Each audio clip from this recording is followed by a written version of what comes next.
به نام خدا. یونیت 5A قسمت اول در صفحه 44 هستیم. در این درس در قسمت گرامر دیستنسینگ رو کار خواهیم کرد. دیستنسینگ از اسمش هم مشخص فاصله ایجاد کردنه، اما چه ساختاریه؟ حتما این ساختار رو توضیح خواهیم داد در قسمت گرامر. میریم به گرامر بانک. اما باید گفت که دیستنسینگ ساختاری هست که شما وقتی میخواید موضوعی رو بیان کنید یا نقل قولی بکنید یا قضیه‌ای رو میخواید برای کسی شرح بدید، مسئولیت کل اون موضوع رو از خودتون سلب میکنید و میایید به صورت پسیو این رو میگید و یا میگید ظاهرا یا اینطور به نظر میرسه که، و از این ساختار استفاده میکنید و کل مسئولیت رو از خودتون سلب میکنید. در وکب هم که تایم رو داریم، البته وکب مربوط به قسمت دوم یونیت 5A میشه، یعنی صفحه بعدی میشه، و در پرونانسیشن هم لینکینگ رو داریم. اما در این قسمت یعنی یونیت 5A ما دو تا متن مهم داریم، در موردش صحبت خواهیم کرد و لکسیسینگ کانتکست رو داریم و در مورد متافور صحبت می‌کنیم که احتمالاً متافور رو میشناسید و گرامر رو حتما توضیح میدیم. در قسمت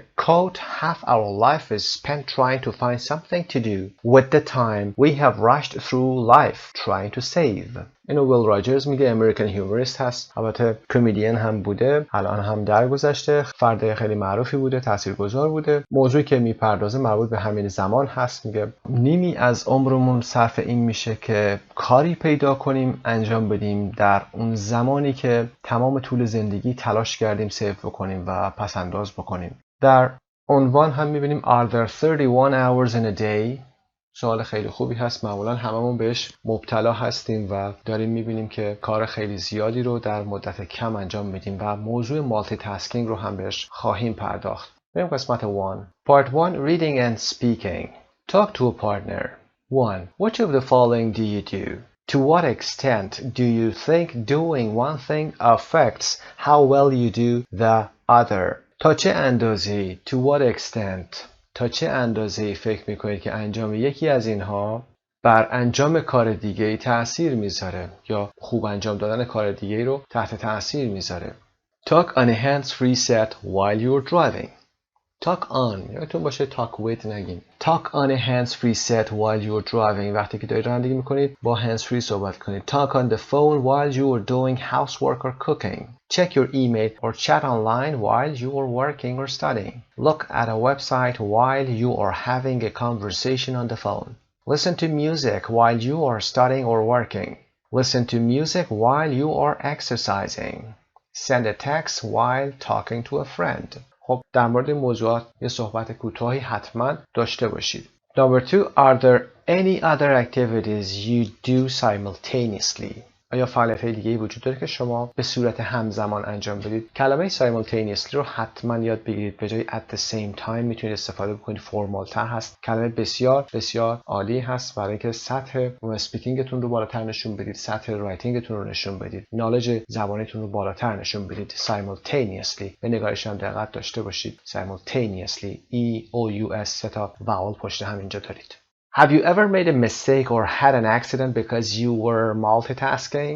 Have you ever made a mistake؟ دو تا نکته هست که حتما آگاه هستید بهش. ساختار present perfect تا به حال. made a mistake، make a mistake هست، collocation هستن. or had an accident یا تصادفی داشتید because you were multitasking. multitask رو به عنوان فعل آورده و به حالت present continuous آورده. داشتید multitasking میکردید. میتونید به هر کدوم از این سوالا حداقل یکی دو تا جمله پاسخ بدید. For example, yes, I had an accident while I was driving.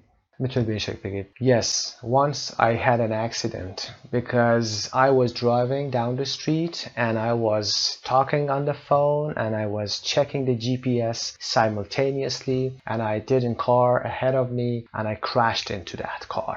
Number 4. Do you think multitasking helps you to use your time better? اگر پاسخ این سوالات براتون مشکل هست، بعد از اینکه دو تا ریدینگ این صفحه و صفحه بعد رو خوندیم میتونید به این سوالات پاسخ بدید حتما. Work in pairs A and B, you are going to read different articles about new research into multitasking. Read your text and be ready to tell your partner about the following.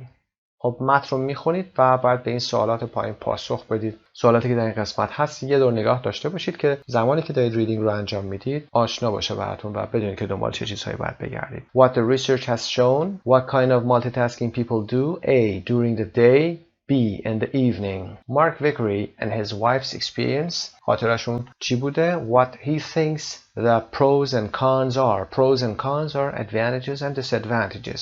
A typical teenager's attitude toward multitasking. خب تینیجر نوجوان، یک نوجوان معمولی نگرشش نسبت به مالتی تاسکینگ چی هست؟ کلمات خیلی خوبی در این جمله وجود داره یا عبارت وجود داره. typical teenagers یک نوجوان معمولی. attitude البته برمیگرده به این قسمت. نگرشش toward نسبت به، نمیگیم to. attitude toward امریکن هست. towards باعث بریتیش هست. نسبت به multitasking یعنی چند عمل کردی، چند کار را همزمان انجام دادن. What the research has shown about multitasking.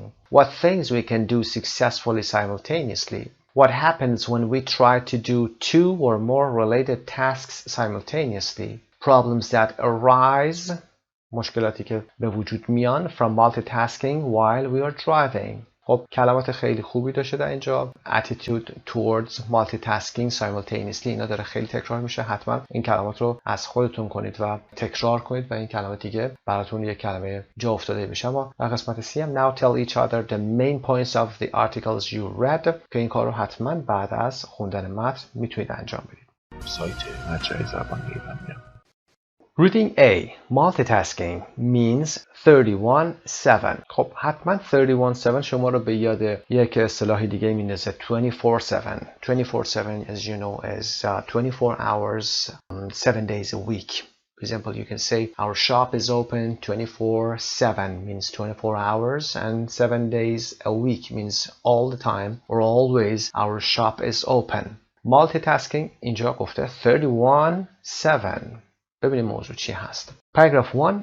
The latest research suggests that typical middle-class city dweller now have so many time-saving gadgets that they can fit into 24 hours the same quantity of tasks that a decade ago would have taken 31 hours to complete.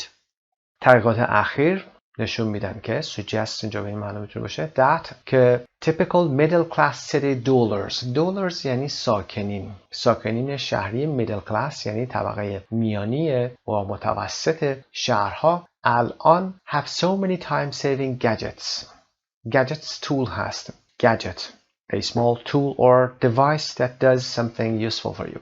لوازمی دارن که یا وسایلی دارن که مربوط به تایم سیوینگ هست و they can fit into 24 hours the same quantity. میتونن کارهایی که در زمان گذشته در دهه گذشته 31 ساعت طول میکشید would have taken این ساختار رو کار کردیم 31 ساعت طول میکشید تا انجام بشه رو در ظرف 24 ساعت میگنجوننش. they can fit into 24 hours the same quantity همون مقدار.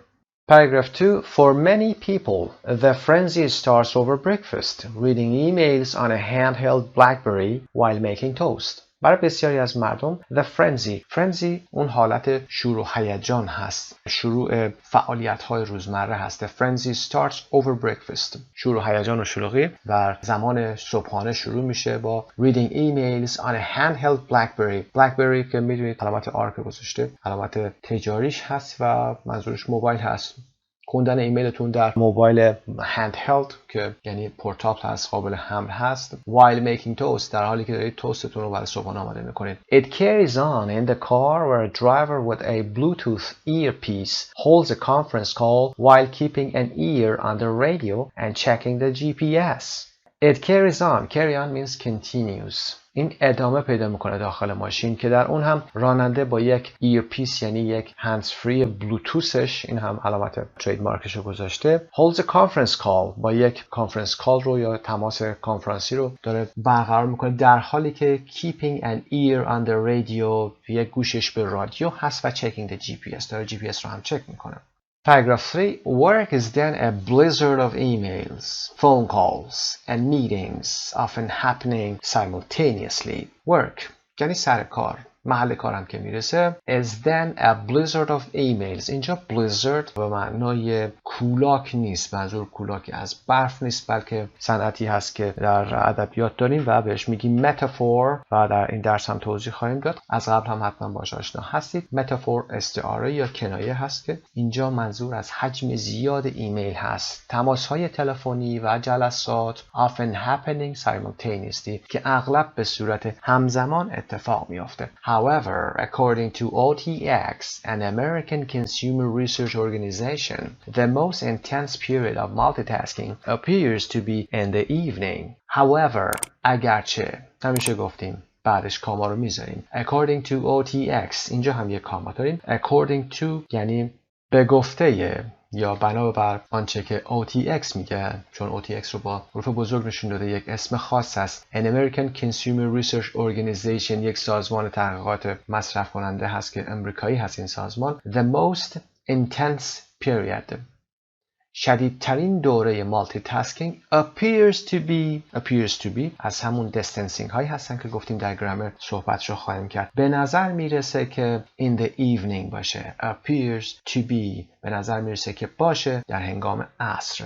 People will be pressing the television remote control while using a wireless laptop computer balanced on their knee, emailing and texting friends on a smartphone and holding a conversation with friends or family members, said Patrick Moriarty, one of the authors of the report. پاتریک موریارتی یکی از نویسنده های این گزارش این موضوع رو بیان میکنه. میگه مردم موقع عصر in the evening که گفتیم دارن دکمه‌های کنترل تلویزیونشون رو فشار میدن در حالی که دارن از یک وایرلس لپتاپ کامپیوتر استفاده میکنن که روی پاهاشون یا روی زانوشون بالانسش کردن، یعنی گذاشتن طوری که نیافته، و دارن ایمیل میکنن و تکست میکنن به دوستاشون، SMS میدن با اسمارت فونشون یا گوشی‌های هوشمندشون و holding a conversation with friends or family members و دارن یک مکالمه رو با خانواده یا دوستاشون هم انجام میدن. They may be far more mentally engaged than they are in the office. ممکنه که اینها خیلی بیشتر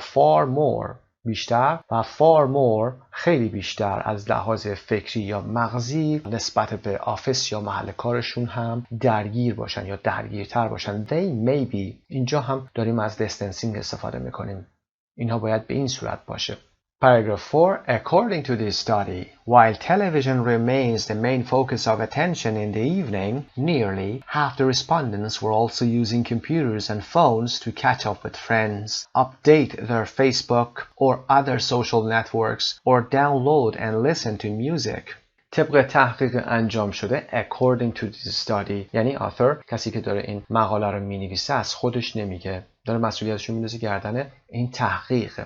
According to the study در حالی که تلویزیون remains the main focus of attention in the evening باقی میمونه. remain باقی موندن هست. remains باقی میمونه. مرکز اصلی توجه در هنگام عصر میشه. تقریبا نیمی از اونهایی که پاسخ دادند با اون سروی were also using computers and phones در عین حال داشتن کامپیوتر و تلفن هاشون هم استفاده میکنن. To catch up with friends. To catch up with friends or with somebody or with something یعنی که ببینن که دوستاشون دارن چی کار میکنن. What they're doing. و یا اگر کار باشه به کارهاشون برسن. To catch up with my homework for example. به تکالیفم برسن. Update their Facebook. میرن فیسبوکشون رو آپدیت میکنن و یا سوشال نتورک های دیگه که حالا داریم استفاده میکنیم اونها رو میرن چک میکنن و یا موسیقی دانلود میکنن و بهش گوش میکنن. Paragraph 5. Mark Vickery, 35, agreed that for him and his wife Suzanne, a doctor, the evening was the peak of multitasking. مارک ویکری 35 ساله تایید کرده که یا موافق است با این موضوع که برای اون و خانومش سوزان که یه پزشک هست the evening was the peak of multitasking. موقع عصر پیک مالتی تاسکینگ که پیک رو هم در فارسی داریم ما استفاده میکنیم. پیک اینجا به عنوان استعاره یا کنایه آورده شده. متافور هست. پیک به top of the mountain میگیم، قله کوه میگیم or the summit. اما اینجا یعنی اوج مالتی تاسکینگ یا چند کاری هست. Both of us are out of the house during the day, said Vickery, a marketing manager. ویکری که مارکتینگ منیجر هست یا بازاریاب هست یا مدیر بازاریابی هست میگه که هر دوتای ما در طول روز بیرون از خونه هستیم. When we come back in the evening, we tend to use a lot of technology on the go. وقتی که به خونه برمیگرده موقع عصر تمایل به این داریم و یا معمولا بسیاری از تکنولوژی ها رو on the go استفاده میکنیم. on the go یعنی in action، در حال حرکت استفاده میکنیم. حالا ایرپیس میتونه باشه، میتونه سمارت فون باشه و یا غیره. We'll be using online banking, Facebook, email and programming the TV shows we want to watch later. خب we'll be using آینده استمراری. ما در حال آنلاین بانکینگ خواهیم بود، یعنی بانکداری آنلاین رو انجام میدیم، فیسبوک رو داریم انجام میدیم، ایمیل ها رو چک میکنیم و پروگرامینگ داریم برنامه‌ریزی میکنیم. تیوی شوهایی که قراره که بعداً هنگام شب ببینیم رو داریم پروگرام میکنیم، برنامه‌ریزی میکنیم. Paragraph 6. On the one hand it's good. You get more done. از طرفی این خوبه. کارهای زیادی رو انجام میدید. بسیاری از کار شما انجام میشه. On the other hand, از طرف دیگه, when I left college 7 years ago, life was much simpler. وقتی که 7 سال پیش دانشگاه رو ترک کردم، زندگی خیلی راحت‌تر و ساده‌تر بود. There was more talking face to face and more time spent over dinner. اون موقع بیشتر فیس تو فیس صحبت میکردیم و زمان بیشتری رو برای شام داشتیم. خب کنکلوژن هم آورده و پاراگراف 6 اینو میبنده و از این اصطلاح، از این اکسپرشن on the one hand و on the other hand استفاده کرده که شما هم میتونید این رو الگو قرار بدید و نتیجه گیری کنید. بگید از یه طرف این خوبه، از طرف دیگه حالا میتونه موضوع دیگه رو بیان بکنید. On the one hand, on the other hand. در گرامر هم اشاره شده قبلا بهش. یادتون هم باشه که in the one hand نگید.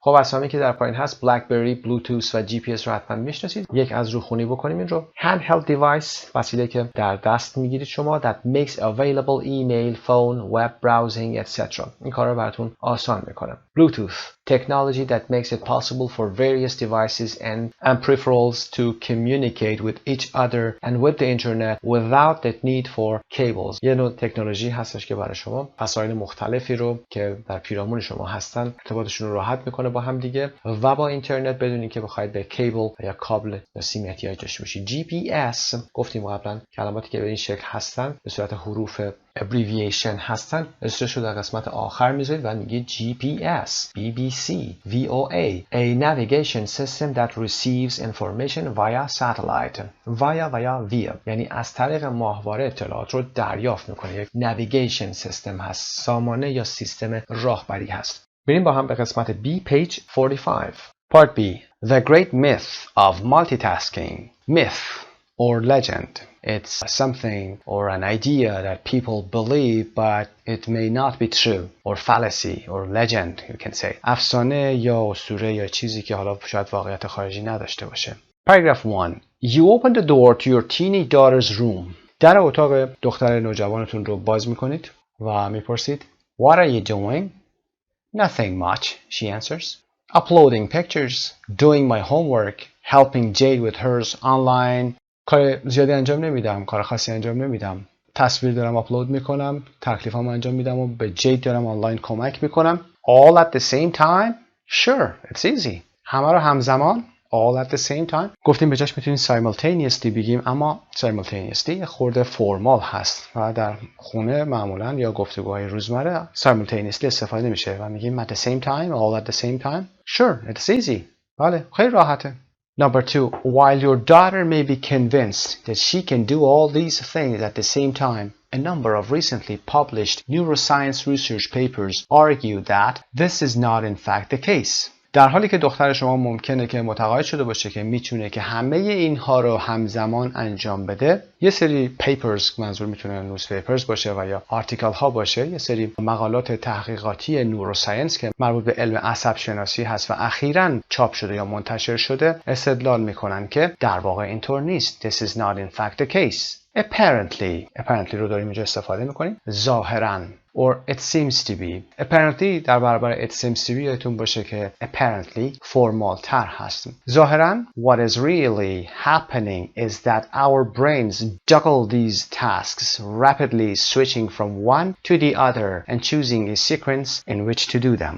ظاهرا آنچه که داره در واقع اتفاق میفته اینه که مغز ما داره جاگل میکنه. juggle these tasks. جاگل یعنی وقتی که شما چند تا پرتقال یا چند تا سیب رو میندازید بالا، حالا تو کار تای دستی و غیره حالا هستید، میندازید بالا، اینا رو میتونید توی هوا اینها رو نگه دارید و مثلا 4 تا رو دارید چرخش میدید و تو هوا اینها رو نگه میدید. دیدید حتما کار شعبده بازارا. در واقع مغز شما هم داره با این تاسک ها این کار میکنه. rapidly switching from one task to the other. از یک تاسکی به تاسک دیگه سویچ میکنه، تغییر میکنه. and choosing a sequence و یک ترتیبی رو داره انتخاب میکنه که in which که در اونها رو انجام بده. paragraph 3 this may seem، از seem هم اینجا دوباره استفاده کرده و با may هم آورده، گفته this may seem counterintuitive. ممکنه که برخلاف عقل یا دور از عقل سلیم به نظر برسه. multitasking is a perfectly natural everyday occurrence.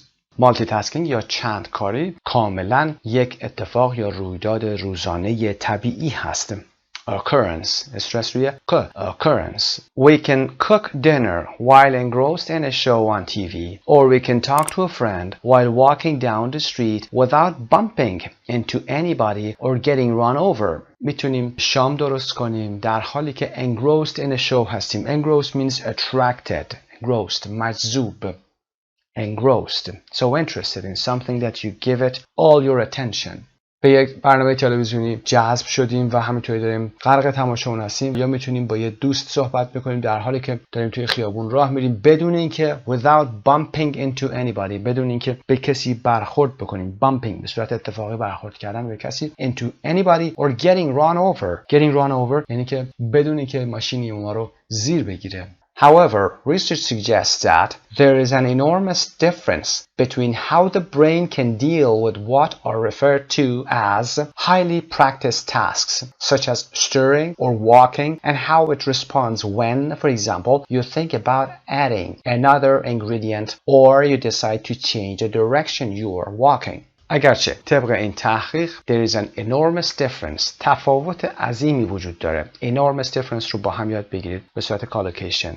همایند هستن، با هم میان، خیلی ساختار خوبی میسازن. تفاوت بسیار عظیمی، بزرگی هست بین اینکه how the brain can deal with، که چگونه مغز میتونه کارهایی رو که with what are referred to as، به کارهایی که بهشون گفته میشه highly practiced tasks، که کارهایی هستن که خیلی زیاد مورد تمرین قرار گرفتن رو انجام بده. such as stirring or walking، مثل هم زدن غذا حالا یا چای و یا غیره، و walking راه رفتن. and how it responds when، و اینکه چطوری پاسخ میده وقتی که به عنوان مثال you think about adding another ingredient، دارید فکر میکنید که چه ingredient یا مواد غذایی دیگه رو به غذای در حال پختتون اضافه بکنید، و یا که تصمیم میگیرید که مسیر راه رفتنتون رو تغییر بدید. In this case, our brains require us to concentrate on the activity at hand.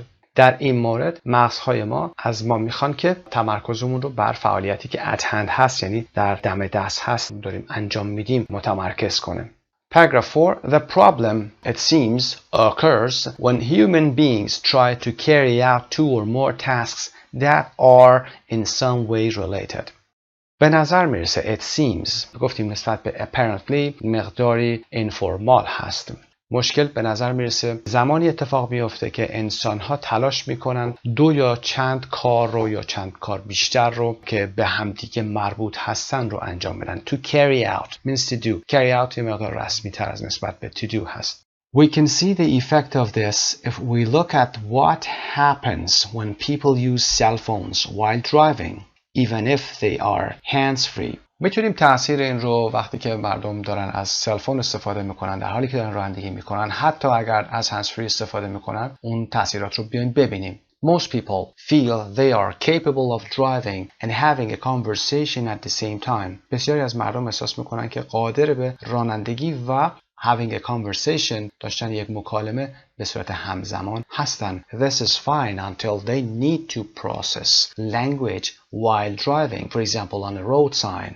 تا اینجا مشکلی نیست، تا اینکه اونها نیاز دارن که زبان رو پردازش بکنن در حالی که دارن رانندگی میکنن. به عنوان مثال همزمان که دارن صحبت میکنن قراره که یک علامت یا تابلوی رو بخوان ترجمه کنن تو ذهنشون یا پردازش بکنن. Then the language channel of the brain gets clogged and the brain can no longer cope. خب اون زمان هستش که کانال زبان در مغز gets clogged means gets blocked. block میشه. clog CLOG بسته شدن و brain can no longer cope و مغز دیگه بیشتر از اون نمیتونه کاری انجام بده، از عهده‌اش دیگه بر نمیاد. A similar thing occurs if the conversation changes to something visual. For example, your friend describing what his new apartment looks like. اتفاق مشابهی هم وجود داره وقتی که مکالمه شما تغییر میکنه به چیزی بصری. به عنوان مثال دوستتون داره توضیح میده که آپارتمان جدیدش چه شکلیه. In this case, as you try to imagine what he is describing, the visual channel of the brain is overloaded and you can no longer concentrate on the road. در این مورد وقتی که شما دارید تصور میکنید، ایمیجین میکنید، ویژوالایز میکنید، تصویرسازی میکنید که چه چیزی رو اون داره describe میکنه، کانال بصری شما یا بینایی شما در قسمت مغز اوورلود میشه، پر از اطلاعات میشه، اشباع میشه و دیگه نمیتونید بر روی جاده تمرکز داشته باشید. David E. Meyer, director of the Brain Cognition and Action Laboratory at the University of Michigan, who is considered to be one of the world's experts in this field, believes that human beings will never ever be able to overcome the inherent limitations in the brain for processing information during multitasking.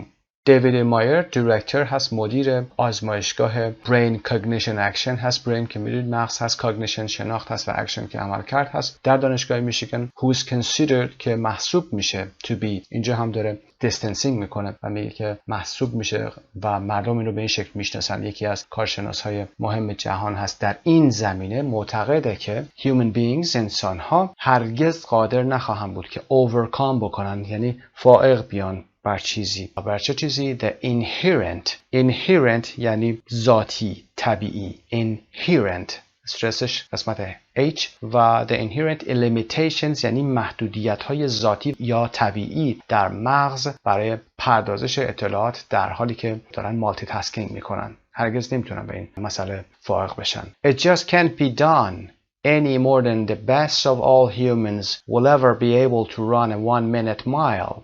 این کار انجام شدنی نیست. It just can't be done any more than the best of all humans. این ساختار any more than رو به این شکل معنی کنید. بگید meaning، یعنی به این شکل که بهترین انسان ها، یعنی قوی ترین انسان ها هم هرگز نخواهد تونست 1 minute mile رو بدوه، یعنی 1 مایل رو در 1 دقیقه بتونه بدوه و پشت سر بذاره. خب این کار رو با هم تمام کردیم. سوالات قسمت قبل رو حتما برگردید با اطلاعاتی که الان گرفتید، با کلماتی که گرفتید. ساختار distancing گفته میشه apparently، ظاهرا، it seems، it is considered، who is considered according to the study or they may be. به این شکل از اینها استفاده بکنید و مکالمات رو انجام بدید. خب بریم قسمت lexis and context. Work with the same partner. Find words which mean. خب پاسخ‌ها رو در سمت چپ قرار بدید. A1. Noun. A small tool or device that does something useful. یک طول و یا دیوایس هست، وسیله یا ابزاری هست کوچیکه که کار مهمی رو یا مناسبی رو برای شما انجام میده. useful هست. useful یادتون باشه. Gadget. Number 2 is a noun. A state of great activity. Frenzy. Paragraph 2 بوده. Number 3. Noun. A snowstorm. A large quantity of things that may seem to be attacking you. معمولاً به blizzard میگیم snowstorm یا طوفان برف یا کولاک که ساده ترش هست و راحت تر هست. اما از لحاظ متافور a large quantity of things هست، یک حجم زیادی از چیزی که به نظر میسه که داره به شما حمله میکنه. A blizzard of emails, a blizzard of messages for example. Number 4 phrasal verb هست این علامت PHRV phrasal verb to find out what people have been doing or to get the latest news. اینکه ببینید مردم اخیراً داشتن چه کار میکردن و اینکه آخرین اخبار رو به دست بیارید یا خودتون رو به کاری برسونید. catch up with هست. و number 5 noun هست the top of a mountain, the point when somebody or something is best, highest or strongest. خب معنای اول معنای پیک the top of a mountain هست، گفتیم نوک قله هست، نوک کوه هست و لحاظ استعاری the point when somebody or something is best، نقطه ای هست که چیزی و یا شخصی در اون در بهترین وضعیتش هست، بالاترین هست و یا قوی ترینش هست. 6 as a verb to throw a set of 3 or more objects in the air and catch and throw them again quickly one at a time. to try to deal with two or more activities at the same time. پاراگراف 2 بوده. juggle بودیم به عنوان verb، گفتیم که جاگل کردن و یا اینکه توپ یا چیزهایی رو به هوا پرتاب کردن، حالا بیشتر از 2 یا 3 تا هست، و یا اینکه چند فعالیتی رو به صورت همزمان انجام دادن، میتونه معنای دومش باشه که میتونه استعاری باشه. نمبر 7 adjective هست. engrossed adjective خیلی خوبی هست نسبت attracted. میتونید استفاده بکنید so interested in something that you give it all your attention. وقتی چیزی شما رو انقدر به خودش جلب کرده باشه که تمام توجهتون رو بهشون بدید، you are engrossed in something. Number 8 is a verb. To deal successfully with something difficult. یعنی از عهده کاری بر آمدن، درست انجام دادن. To cope. Number 9 verb to block که گفتیم clog هست. clog for example اگر به صفت بگیم clogged highways، بزرگراهایی که clog شدن از traffic. Number 10 overcome verb to succeed in dealing with a problem that has been preventing you from achieving something. فائق شدن بر چیزی، مستولی شدن بر چیزی، انجام دادن کاری که نمیتونستید اون رو انجام بدید. overcome حالا میتونه به روی بیماری و یا هر چیز دیگه هم باشه. خب بریم قسمت bad box رو داشته باشیم. Metaphors. When you look up a word in the dictionary, the first meaning or meanings listed will normally be the literal meaning or meanings, and metaphorical meanings will be listed later. However, if you know the literal meaning of a word or phrase, you can often guess the metaphorical meaning in a text. For example, if you know the literal meaning of blizzard, you can easily understand the metaphor, a blizzard of emails. وقتی کلمه رو در دیکشنری چک میکنید، اولی معنی و معانی اول معمولا معنی لیترالش هست یا معنای اصلیش هست و معانی متافوریکال یا استعاریشون در قسمت پایین تر میاد. اگر معنای کلمه رو شما درست بلد باشید، معنای اصلی شد، کلمه به کلمه رو بلد باشید، میتونید معنای استعاریش رو متوجه بشید. مثل بلیزرد که کولاک هست، وقتی میگیم کولاکی از ایمیل میتونید تشخیص بدید منظور چی هست. در قسمت ای هم after reading the two articles, do you think that multitasking saves your time, or are you probably wasting time by doing things less effectively? Give examples from your own experience. خب اینجا هم یه اسپیکینگ مناسب داشته باشید. در حد 1 تا 2 دقیقه حتما صحبت کنید از این متن‌هایی که خوندید استفاده داشته باشید. Part 2 Grammar Distancing. Look at the highlighted phrases in the two articles. What do they have in common? خب در قسمت آرتیکل هایی که خوندیم، کلماتی که هایلایت شده بودن یا فریز هایی که هایلایت شده بودن، گفتیم که دارن از distancing استفاده میکنن. به ترتیب از اول appears to be, they may be, according to the study. اینها رو dاریم میگیم که از خودمون نیست. میگیم according to the study, according to the research. هیچ وقت هم نمیگیم according to me. میتونیم بگیم according to doctor, for example, Jason. according to Mr. حالا اسم هر کسی. according to the deputy general. اینها رو میتونیم، القاب رو میتونیم بگیم، اما هیچ وقت برای خودتون نمیتونید بگید و بگید according to me, according to I که کلا اصلا نداریم. خب بریم با هم گرامر رو داشته باشیم و read the rules and do the exercises. Grammar Bank Unit 5A Distancing. Seem and appear. Number 1. We often use seem and appear to give information without stating that we definitely know it is true, and in this way distancing ourselves from the information. از ساختار appear و seem گفتیم در درس. اغلب استفاده میکنیم زمانی که میخوایم اطلاعات بدیم و بدون اینکه بخوایم بگیم که چقدر مطمئن هستیم و یا اینکه آیا این درست هست یا نه. با این روش هم خودمون رو از خود این اطلاعات فاصله میدیم، یعنی که این اطلاعات مربوط به ما نیست و ما این رو تایید نمیکنیم. گفته میشه ظاهراً و به این شکل. It seems or appears that or without that there is a direct relationship between your position in the family and your personality. به نظر میرسه یا ظاهراً یک رابطه مستقیمی بین جایگاه شما در خانواده و your personality، شخصیت شما وجود داره. The new manager seems or appears to be very friendly. به نظر میرسه که مدیر جدید خیلی مدیر مهربونی باشه. Seems or appears گفتیم در متن درس appears رسمی تر نسبت به seems. Excuse me, there seems to be a mistake with the bill. به نظر میرسه که یک اشتباهی در اون صورت حساب شده. به نظر میرسه که وجود داره. There seems to be.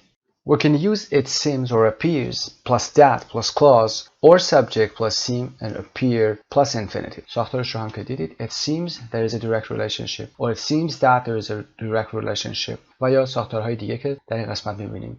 Number 2, we use it would seem or appear plus that plus clause to distance us even further from the information and to make it sound less sure. This is more formal than it seems or appears. وقتی بخوایم فاصله رو بیشتر کنیم و بگیم که اصلا خودمون مطمئن نیستیم و درجه اطمینانمون رو به پایین‌ترین مقدار بیایم نشون بدیم، از ساختار it would seem استفاده می‌کنیم که بعدش حالا میتونه that باشه یا نباشه. مثال رو با هم ببینیم. It would seem or appear that or without that Mr. Hill had been using the company's assets to pay off his private debts. به نظر میرسه این it would seem از it seems و it appears خیلی دورتر هست و از واقعیت دورتره. ما نمیتونیم تاییدش بکنیم. به نظر میرسه که آقای هیل از دارایی‌های شرکت داشته استفاده می‌کرده had been using past perfect continuous برای پرداخت بدهی‌های خودش یا بدهی‌های شخصی خودش. It would seem or it would appear.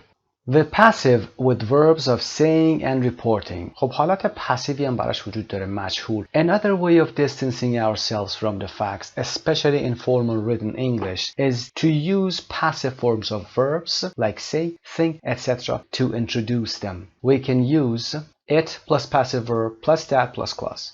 ساختار دیگه هم وجود داره که رسمی تر هست، مخصوصا در حالت رایتینگ انگلیسی هست که از ساختار مجهول استفاده میکنه با افعال say و think و غیره که نمونه هاشون در پایین داریم و استراکچرش هم که اینجا گذاشته. It is said that گفته میشه که It is said that گفته میشه. چه کسی این رو میگه مشخص نیست. Using a washing machine saves people on average 47 minutes a day. گفته میشه که استفاده از ماشین لباسشویی وقت مردم رو به صورت میانگین 47 دقیقه در روز سیو میکنه. It has been announced اعلام شده by a White House spokesman توسط یک سخنگوی کاخ سفید that the president has been taken to hospital که رئیس جمهور به بیمارستان برده شده. by رو که آوردیم اینجا در این قسمت در این قسمت اومده مشخصه. اعلام شده by a White House spokesman توسط یک سخنگوی از کاخ سفید. Verbs commonly used in this pattern are agree, announce, believe, expect, hope, report, say, suggest, think and understand. خب افعالی که میبینید به این صورت قرار میگیرن در این ساختار said هست، announce هست و بقیه افعالی که در اینجا گفته شده. 2. Subject plus passive verb plus to plus infinitive. ساختار دیگه به این شکل میتونه باشه. The company director is expected to resign in the next few days. مدیر شرکت انتظار میره یا احتمال داده میشه، میتونیم به این صورت هم بگیم، فقط انتظار نیست، احتمال داده میشه که در چند روز آینده بخواد استعفا کنه یا استعفاشو بده. is expected to resign. subject رو اول آوردیم، passive verbش رو آوردیم و بعد یه فعلی داریم expected to resign, expected to, for example, retire. The missing couple is understood to have been living in Panama for the last 5 years. زوج گم شده is understood معلومه یا مشخص شده که have been living present perfect continuous استفاده کرده که در 5 سال اخیر رو داشتن توی پاناما زندگی میکردن. Verbs commonly used in this pattern are believe, expect, report, say, think and understood. خب افعالی هم که در این ساختار قرار میگیرن مشخص expect, report, say, think and understood هست، تقریبا مثل افعال قبلی هست. 3. There can also be used plus passive verb plus to plus infinitive. یه مقایسه داشته باشیم، این ساختار رو هم میتونیم داشته باشیم. میگیم it is said that there are more than 5 million people living in poverty in this country. gofte میشه که there are more than 5 million people living in poverty در فقر زندگی میکنن در این کشور. و یا there are یعنی از این ساختار there are said to be more than 5 million people living in poverty in this country. و مثال بعدی هم میگه there are thought to be over 1,000 species in danger of extinction. حد زده میشه که یا گفته میشه که بیش از 1000 نوع یا 1000 گونه از موجودات در خطر انقراض هستند. They are thought to be. Other distancing expressions apparently, according to, may or might. We can use apparently usually either at the beginning or the end of a phrase to mean that we have heard or read something, but that it may not be true. This is very common in formal conversation. در گفتگوهای غیر رسمی روزمره معمولا از این ساختار میتونیم از apparently استفاده بکنیم و میتونه اول باشه یا اینکه در انتها بیاد قرار بگیره. ساختارش تفاوت چندانی نداره، به معنی که ما شنیدیم یا خوندیم جای این رو، ممکن هم درست نباشه. Apparently Maurice and Yvette have separated. ظاهرا یا اینطوری که به نظر میرسه ماریس و یوت از هم جدا شدند. Number 2, we can use according to to specify where information has come from. وقتی according to میگیم اینجا دیگه داریم میگیم اطلاعات داره از کجا میاد، از کجا منشأش هست. We use it to attribute opinions to somebody else, not according to me. این رو در متن درس گفتیم. میخوام بگیم این عقاید به چه کسی منسوب هست یا این ایده به چه کسی منسوب هست. According to new research. طبق تحقیق جدید یا بنابر تحقیق جدید. The idea that we have to drink 2 liters of water a day is a myth. اینکه ما باید 2 لیتر آب هر روز بخوریم is a myth, is a legend. یک افسانه است. یک mystery. 3. Using may or might also suggests that something is a possibility but not necessarily true. may یا might هم مثل همیشه میتونه possibility و امکان رو بیاد بیان بکنه، اما but not necessarily true، اما لزوما اطلاعات درستی ممکنه نباشه. Dinosaurs may have died out due to extremely rapid climate change.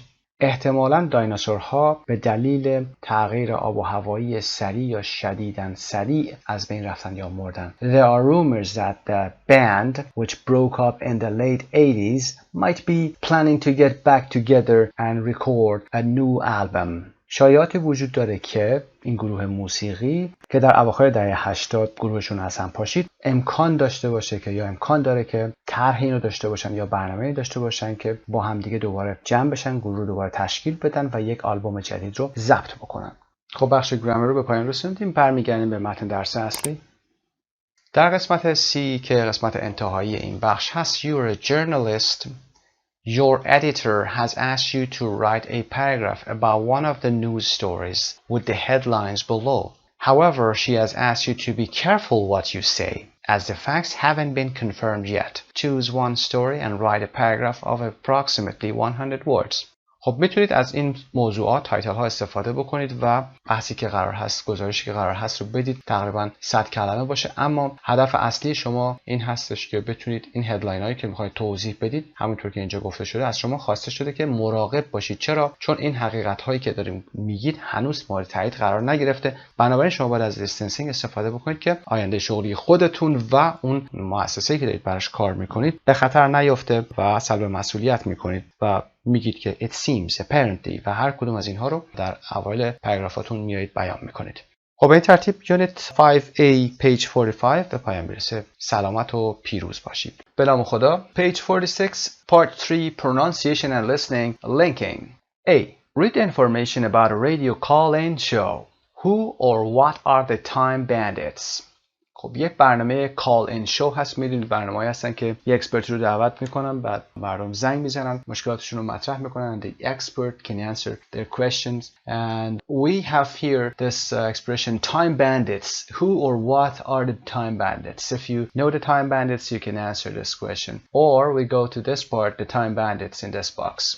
They creep up on us when we least expect it and steal one of the things we value most, our time. They creep up on somebody or something. یعنی بیخبر اومدن و فرا رسیدن. To seem to come sooner than you expect.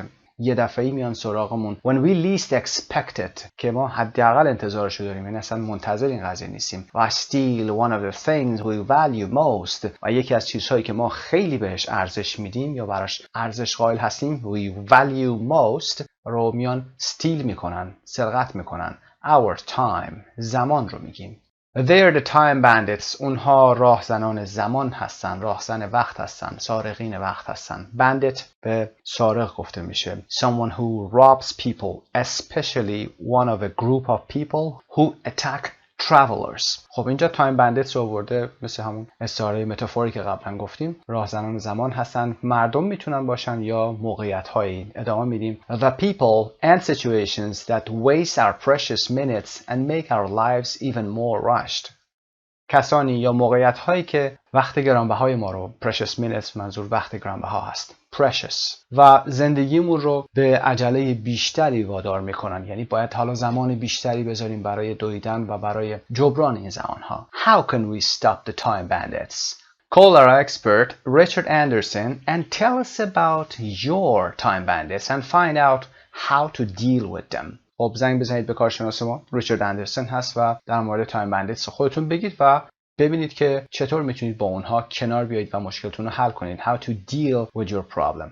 Part B 3.2 Before you listen to the whole program, listen and complete some extracts. خب یه سری قسمت هایی که از متن اصلی گرفته شده، فایل اصلی رو بعداً در انتها کامل گوش میکنیم. این فایل صوتی رو گوش میکنیم و با هم باید قسمت های خالی رو پر بکنیم.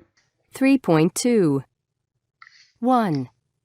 I think that's a common problem for all of us. I think that's a common problem for all of us. اینجا بحث لینکینگ رو حتما در نظر داشته باشید. میدونید که لینکینگ چی هست؟ وقتی که حرف انتهایی کلمه رو با حرف ابتدایی کلمه بعدی لینک میکنیم، این موضوع رو بهش میگیم لینکینگ کردن. خب for all of us میشنوید for all of us، نمیگیم for all of us. 2. First of all, don't complain aloud. First of all, don't complain aloud. با صدای بلند اعتراض نکن. 3. For example, there's this friend of mine and For example ما نمیشنویم for example، میشنویم for example. اگه سرعت گفتن من کمتر بشه میشه for example. شما example میشنوید. به عنوان مثال یکی از دوستای من هست که 4. and I will always arrive on time. And I will always arrive. And I با هم دیگه اومده. Will always ل به آ میچسبه، لینک میشه، یعنی صدای ل به صدای آ و will always arrive ز به آ میچسبه. منظورمون همون حرف اس هست که ز تلفظ میشه. Always arrive. 5. It's just such a waste of time. It's just such a waste of time. Such a waste of time. خب میریم برای بعدی. 6. It's been great talking to you. It's been great talking to you. وقتی که great رو میبینید در انتها تی داره و talking ت داره در ابتدا، میخواید این دو تا رو پشت هم بیان کنید، یک ت کشیده تر به دست میارید. Great talking to you. Great talking to you. و یا مثال دیگه میتونیم بگیم say yes. بگو بله. Say yes. Say yes. شما یه رو طولانی تر میشنوید اینجا. Say yes. It's been great talking to you. پاسخ ها رو میذاریم برای number 1 for all of us و number 2 first of all, number 3 for example and I will always arrive. برای number 4 هست such a waste of و number 6 great talking. Part C, read the information about linking and then look back at the extracts. Which words are linked? Why? Now practice saying the sentences and phrases trying to link the words. خب بریم لینکینگ رو بخونیم، در موردش صحبت بکنیم و بعد میگیم که چه کار باید انجام بدیم. سایت مجموعه زبان ایرانی. Linking. When people speak quickly, they usually link words together. That is, the sound at the end of one word is linked to the sound at the beginning of the next. وقتی که آدم‌ها سریع صحبت میکنن، معمولاً کلمات رو با هم دیگه لینک میکنن، به هم وصل میکنن. به این معنا که صدای انتهایی یک کلمه رو به صدای ابتدایی کلمه بعدی وصل میکنن. دقت داشته باشید، ما اینجا داریم میگیم صدا. یعنی فارغ از اون که این کلمه چطور نوشته میشه، صداش چطور بیان میشه برامون مهمه. یعنی در این حد مثال بزنم براتون که راحت تر بگم. فکر کنید که سواد انگلیسی ندارید. کسانی که سواد انگلیسی ندارن همین لینکینگ رو رعایت میکنن. بنابراین باید بدونیم که صدا مهم هست. مثل I will always، شما کاری ندارید که will هست در انتها L خورده و A خورده. شما حرف انتها رو با حرف ابتدای کلمه بعدی دارید وصل میکنید. I will always. و اما چرا مهم هست که ما اینها رو بدونیم؟ چرا لینکینگ مهم هست؟ به خاطر اینکه از یک طرف اگر شما بدونید که این لینکینگ صورت میگیره زمانی که لیسنینگ دارید انجام میدید و بعضی از حرفا تلفظ نمیشه یا به هم وصل میشه رو میتونید تشخیص بدید اینجا اون لینکینگ صورت گرفته، بنابراین این کلمه باید این باشه. از طرف دیگه شما وقتی که لینکینگ رو یاد میگیرید خودتون هم میخواید به نیتیو اسپیکرها نزدیکتر باشید، یعنی لهجه بهتری پیدا کنید، باید این رو رعایت بکنید. خب ادامه بدیم. Being aware of linking will help you understand rapid speech better and make your own English sound more natural. Some of the rules for linking words are. خب موضوعی که گفتیم توضیح دادیم قسمت قبل. بریم برای 3 تا قانونی که البته چند قانون دیگه هم داره. ما 3 تا قانون رو با هم کار میکنیم. Number 1. A consonant sound at the end of a word is linked to a vowel sound at the beginning of the next. مثال I met him a long time ago. هم یه کانسوننت در انتها داره و بعدش ما یه واول داریم، یعنی م به آ میچسبه، میشه I met him a long time ago. دقت داشته باشید اینجا ما ای رو به ای نچسبونیم بلکه صدای در تایم رو به اگو چسبونیم و میشه time ago, a long time ago. Number 2, when a word ending in R or RE, for example, R, که یک فعل to be هست, is followed by a word beginning with a vowel sound, an R sound is added to link the words together. For example, we're early. خب وقتی که کلمه به R ختم میشه یا RE ختم میشه و بعدش شما یک vowel sound داشته باشید، یک صدای R اینجا اضافه میشه. صدای R اضافه میشه و شما اون صدا رو دارید. مثلا اینجا ما نمیگیم we're early، میگیم we rarely. اگر سرعت رو کمتر کنم میشه we rarely. این صدای ر رو در اینجا میشنوید. we rarely. به این شکل. Number 3, when a word ending with a consonant sound is followed by a word beginning with the same consonant sound, one long consonant sound is made. For example, I need some more time. وقتی که یک کلمه به یک کانسونانتی ختم میشه و کانسونانت کلمه بعدی، کانسونانت ابتداییش هم از همون نوع باشه، یک لانگ کانسونانت ساوند از همون نوع شما خواهید داشت. مثل کلمه some و more که به هم وصل میشن، صدای م در some و م در more به هم وصل میشن، یک م کشیده تر خواهید داشت. I need some more time. یا مثالی که در بالا عرض کردم say yes یا کشیده تر میشه. خب برگردیم به قسمت بالا. برای نمبر 1 ما for all رول 2 رو داریم. For all صدای ر به آ چسبیده شد، رول دوم هست. نمبر 2 first of all رول 1 هست. نمبر 3 for example ر به for example رول 2. نمبر 4 and I will always arrive رول نمبر 1 مون هست. such a waste of رول 1 و great talking رول نمبر 3 هست. ت به ت میچسبه و یک ت بلندتر داریم. We have a long ت. خب بریم برای قسمت بعد. Now listen to 5 callers to the radio show. Write a sentence to summarize your problem. برای caller 1 she wants a lot of time talking to a friend on the phone. این رو آورده. با هم به فایل ها گوش میکنیم و پاسخ ها رو کار خواهیم کرد. 3.3 Caller 1 Okay, I have this friend who's always calling me and, well, she just won't let me get off the phone. I waste so much time just listening to her telling me every single thing she's been doing and every little problem that she has. Okay, she wastes a lot of time talking to a friend on the phone. با این قسمت ادوایسش کاری نداشته باشین. تمرین بعدی هست. Caller number 2. Caller 2 I am a very punctual person, you know. It's something I pride myself on, and I really spend a lot of my time, I should say waste my time, waiting for people. Like, for example, there's this friend of mine, and we'll often have, like, an informal lunch together or something, and I will always arrive on time. I will get to the restaurant on time, but I have to wait for him. Well, it's at least 10 minutes, sometimes more, for him to show up. So now you should write down the problem here. He often wastes time waiting for people who are late. Caller 3 Well, it's my husband. He always expects me to help him find whatever he can't find, you know, usually his car keys or a particular shirt he wants to wear. Even when I'm busy and I spend too much time helping him and not getting around to doing what I'm supposed to be doing. Okay, now you're supposed to write down the problem for number 3. She wastes time helping her husband look for things he can't find. Caller 4 Every morning when I get up, I spend a lot of time just standing in front of the closet trying to decide what to wear. It's just such a waste of time, especially since I end up wearing the same thing again and again anyway. Okay, now you write down the problem for number 4. She wastes time trying to decide what to wear in the morning. Caller 5 I have kids and I work full-time, so as you can imagine, I don't have much spare time and I'm often in a hurry when I go to the supermarket.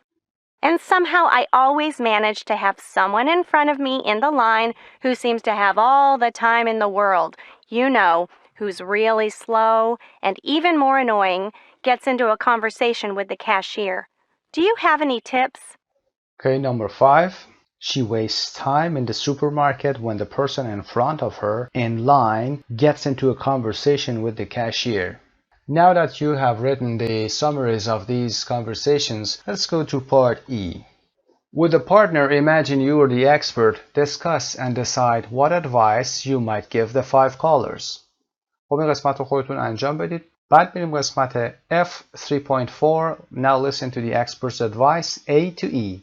and match the advice with the problems. حتما این کار رو انجام بدید، پاسخ‌ها رو چک بکنید، مچ کنید و بعد با هم این کار رو انجام بدید. 3.4 Advice A. I got this advice from a friend of mine who works in fashion. She recommends you completely reorganize your closet. Set aside 10 minutes one day, make a list of your 5 favorite outfits, and hang them all together. Then, stick the list inside the door of the closet. And when you can't think of what to wear, just look at the list and wear one of the outfits. My friend swears it saves her a lot of time. Okay, advice A matches number 4, the woman who wastes time trying to decide what to wear in the morning. Advice B. Rule number 1, Judy.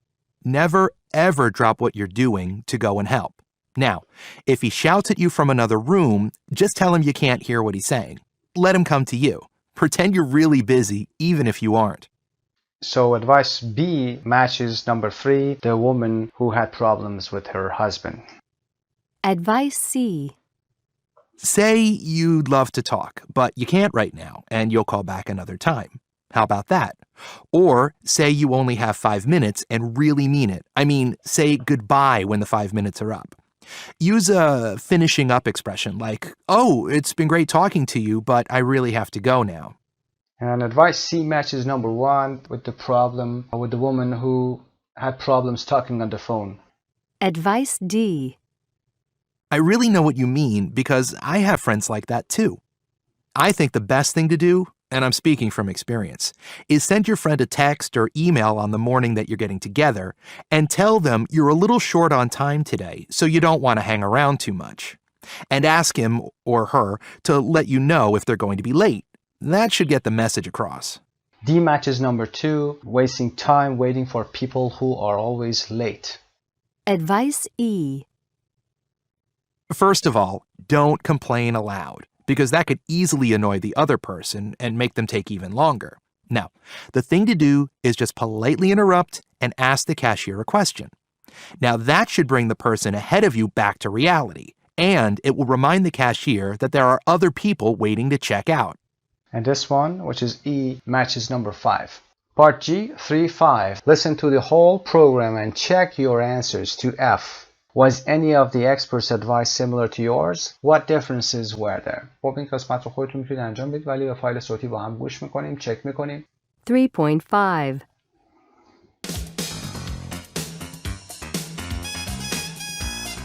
And now it's time for our weekly dose of Time Bandits, the part of the show where we try to deal with your time issues.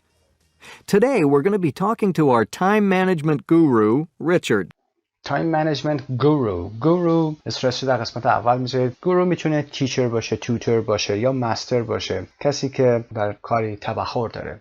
And now we're going to line 1, which is Jade from Chicago. Hi, Jade. Hi, guys. Okay, I have this friend who's always calling me, and well, she just won't let me get off the phone. I waste so much time just listening to her telling me every single thing she's been doing and every little problem that she has. Uh-huh. I think that's a common problem for all of us. So, Richard, what advice do you have for Jade? Well, say you'd love to talk, but you can't right now and you'll call back another time. How about that? Or say you only have 5 minutes and really mean it. I mean, say goodbye when the 5 minutes are up. And really mean it. Really mean it یعنی این کار رو نشون بده که جدی هستید. Finishing up expression like, oh, it's been great talking to you, but I really have to go now. Okay, thank you. No problem. That's great advice, Richard. I'll have to remember to use that with my mother-in-law.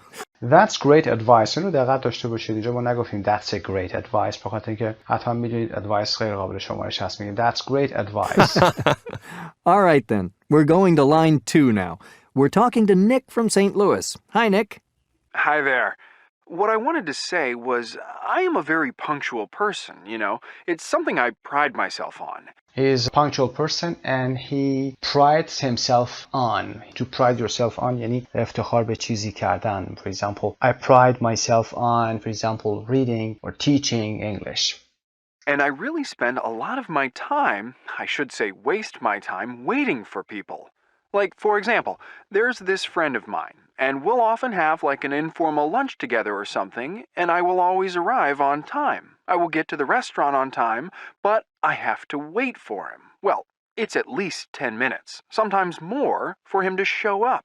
For him to show up یعنی برای اینکه اون سرکلش پیدا بشه. حتما این قسمت هایی که این رول های لینکینگ رو دارن انجام میدن در این گوینده دقت داشته باشید به چه شکل گفته میشه. I will always arrive on time. اینها همش در تکرار میشه. دقت به با دید پرونانسیشن هم دقت به فایل صوتی داشته باشید. Okay, Nick. Thanks. Now over to you, Richard. Well, Nick, I really know what you mean, because I have friends like that too. I think the best thing to do, and I'm speaking from experience, is send your friend a text or email on the morning that you're getting together and tell them you're a little short on time today, so you don't want to hang around too much. And ask him or her to let you know if they're going to be late. That should get the message across. That's great advice, Richard. Okay then, moving punctually on to line 3, which is Judy from Sioux City, Iowa. Hello, Judy. Oh, hello. Oh, my. Well, it's my husband. He always expects me to help him find whatever he can't find, you know, usually his car keys or a particular shirt he wants to wear. Even when I'm busy and I spend too much time helping him and not getting around to doing what I'm supposed to be doing. Okay, I see. Well, Richard, what do you make of that? Rule number 1, Judy. Never, ever drop what you're doing to go and help. Now, if he shouts at you from another room, just tell him you can't hear what he's saying. Let him come to you. Pretend you're really busy, even if you aren't. Oh, I'll try. That's fantastic, Richard. Thank you. Now, moving on to caller 4, who's Wendy from Columbus, Ohio. Wendy, what's your problem? Hi. Every morning when I get up, I spend a lot of time just standing in front of the closet trying to decide what to wear. It's just such a waste of time, especially since I end up wearing the same thing again and again anyway. Since I end up wearing the same thing again and again. End up یعنی آخرش کارم به این ختم میشه که همون لباس رو دوباره میپوشم. End up. I know how you feel, Wendy. Richard, what's your advice? Okay, I think I can help you, Wendy. I got this advice from a friend of mine who works in fashion. She recommends you completely reorganize your closet. Set aside 10 minutes one day, make a list of your 5 favorite outfits, and hang them all together. Uh-huh. Then, stick the list inside the door of the closet. And when you can't think of what to wear, just look at the list and wear one of the outfits. My friend swears it saves her a lot of time. Wow. Thank you. That's great advice, Richard. I should remember that myself. Now, we're almost out of time, so we need to take our last caller, and that is Sue from Minneapolis. Hello, Sue. Oh, hi. Am I on? Yes, you are. What's your problem? Am I on یعنی که رو ایر هستم داره پخش میشه برنامه من. I have kids and I work full-time, so as you can imagine, I don't have much spare time and I'm often in a hurry when I go to the supermarket. And somehow, I always manage to have someone in front of me in the line who seems to have all the time in the world. You know, who's really slow and even more annoying gets into a conversation with the cashier. Do you have any tips? Any tips for Sue there, Richard? Of course, of course. Well, first of all, don't complain aloud, because that could easily annoy the other person and make them take even longer. No, the thing to do is just politely interrupt and ask the cashier a question. Now that should bring the person ahead of you back to reality, and it will remind the cashier that there are other people waiting to check out. All right. All right? That's great advice, Richard. I think a lot of people could use that. Well, I'm afraid time's up for now, but thank you for all your calls.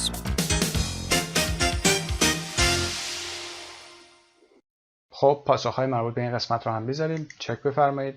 Caller 1 advice C, Caller 2 advice D, Caller 3 advice B, 4A, 5E. یا قسمت هم speaking داریم برای H. Do you have any time bandits? What do you do about them? Are there any ideas in the advice the expert gave that you might use? خب این کار رو میتونید خودتون یا با دوستاتون انجام بدید. از کلماتی که گفته شده، از مکالماتی که آورده شده استفاده کنید و به شکلی که خودتون دوست دارید این رو بیان کنید. بریم برای قسمت 4 vocabulary. Part 4 vocabulary expressions with time. خب اصطلاحاتی داریم، عباراتی داریم با زمان. کلمات خیلی خوبی رو، عبارت‌های خیلی خوبی رو در مورد زمان یاد میگیریم و دانش زبانی در مورد زمان رو گسترش میدیم اینجا. Can you remember the missing words in these sentences? این کلمات رو به خاطر میارید یا نه؟ بریم ببینیم. Number 1 I should say wasting of my time. I should say wasting of my time. خب وقت تلف کردن، هدر دادن. wasting of my time waiting for people. Number 2 I have kids and I work full time, so as you can imagine I don't have much spare time. I don't have much spare time. spare time هم میدونید که وقتی داشته باشید که بتونید اضافه باشه، وقت اضافه بتونید که حالا میتونید تفریح کنید یا به کار خاصی از تفریحات خودتون بپردازید. Number 3 My friend swears it saves her a lot of time. دوستم قسم میخوره که این کار saves her a lot of time. زمان زیادی رو براش صرفه جویی میکنه و پس انداز میکنه. Number 2 Tell them you're a little short on time. A little short on time. قبلا داشتیم short on money. I'm a little short on money. پولم کمه. اینجا a little short on time یعنی زمان کم دارم.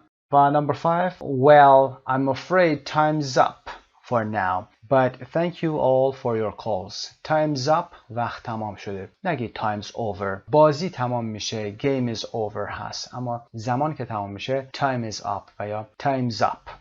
برای قسمت پایین ما B36 listen to the extracts and check what do the expressions mean. خب این قسمت رو فایل صوتیشو با هم گوش میکنیم. میریم برای page 162 vocabulary bank. 3.6 1. I should say waste my time waiting for people. 2. I have kids and I work full time, so as you can imagine, I don't have much spare time. 3. My friend swears it saves her a lot of time. 4. Tell them you're a little short on time today. 5. Well, I'm afraid time's up for now, but thank you all for your calls. خب پاسخها برای number 1 wasting my time, using time badly, spare time, more time than you need that you could use to do something else. Number 3 saves time, allows you to do something quicker and perhaps avoid wasting time. 4 short on time, you don't have enough time. Time's up, the time allowed for something has come to an end. For example, like an exam, time's up. خب با هم بریم به vocabulary bank. Vocabulary bank, time. Verbs with time. Complete the sentences with the right verb from the list. در لیست ما give, have, kill, make up for, run out of, save, spare, spend, take up, waste و take رو برای 2 times داریم. Number 1. I spent a lot of time playing games on my computer instead of studying. I spend زمانی رو صرف کردن. I spent time playing games on my computer instead. تلفظ رو دقت داشته باشید. Instead stress در قسمت ted of بعدش هم studying چون حرف اضافه داریم of و بعدش هم studying. So I spend یعنی صرف کردن، زمان گذاشتن. Number 2. If you take the highway you will save time. It's much quicker than the local roads. اگر هایوی رو بگیری، بزرگراه رو بگیری یعنی این مسیر بزرگراه رو بری you will save time در وقت شما صرفه جویی میکنید و خیلی سریعتر از این هست که شما از local roads برید، از جاده‌های فرعی بخوای برید. Number 3 I had 3 hours to wait for my flight so I sat there doing Sudoku puzzles to kill time. من 3 ساعت برای پروازم وقت داشتم بنابراین نشستم اونجا و جدول سودوکو رو انجام دادم یا حل کردم. To kill time. To kill time به معنای کشتن نیست. البته میتونیم بگیم وقت کشی هست یعنی زمان رو طوری بگذرونید که حوصلتون سر نره هست. When you want to make time pass quickly because you are bored and you don't want to get bored so you kill time. Number 4 there is no hurry so take your time. Take your time. عجله نیست. عجله نکن. Take your time یعنی عجله نکن. هیچ عجله نکن. When my mother was young she never had the chance to travel. Now she's retired and wants to make up for lost time. She has booked a trip around the world. وقتی مادرم سنش کمتر بود یا جوان بود هیچ وقت شانس سفر رو نداشته. حالا که بازنشسته شده میخواد make up for lost time or something else یعنی جبران زمان از دست رفته یا فرصت از دست رفته. When you try to compensate for time or opportunities you missed in the past you say I want to make up for lost time or for opportunities. خب اون حالا میخواد تمام زمان از دست رفته رو جبران کنه و یک سفر دور دنیا رو رزرو کرده. Number 6. The novel is 700 pages long. این رمان 700 صفحه است. And I'm a slow reader. و من آروم میخونم. سریع خوان نیستم. It's going to take me a long time to finish. زمان زیادی برای من میبره که اون رو تمام بکنم. To take somebody a long time. Number 7. I'd better go home now. بهتره که برم خونه.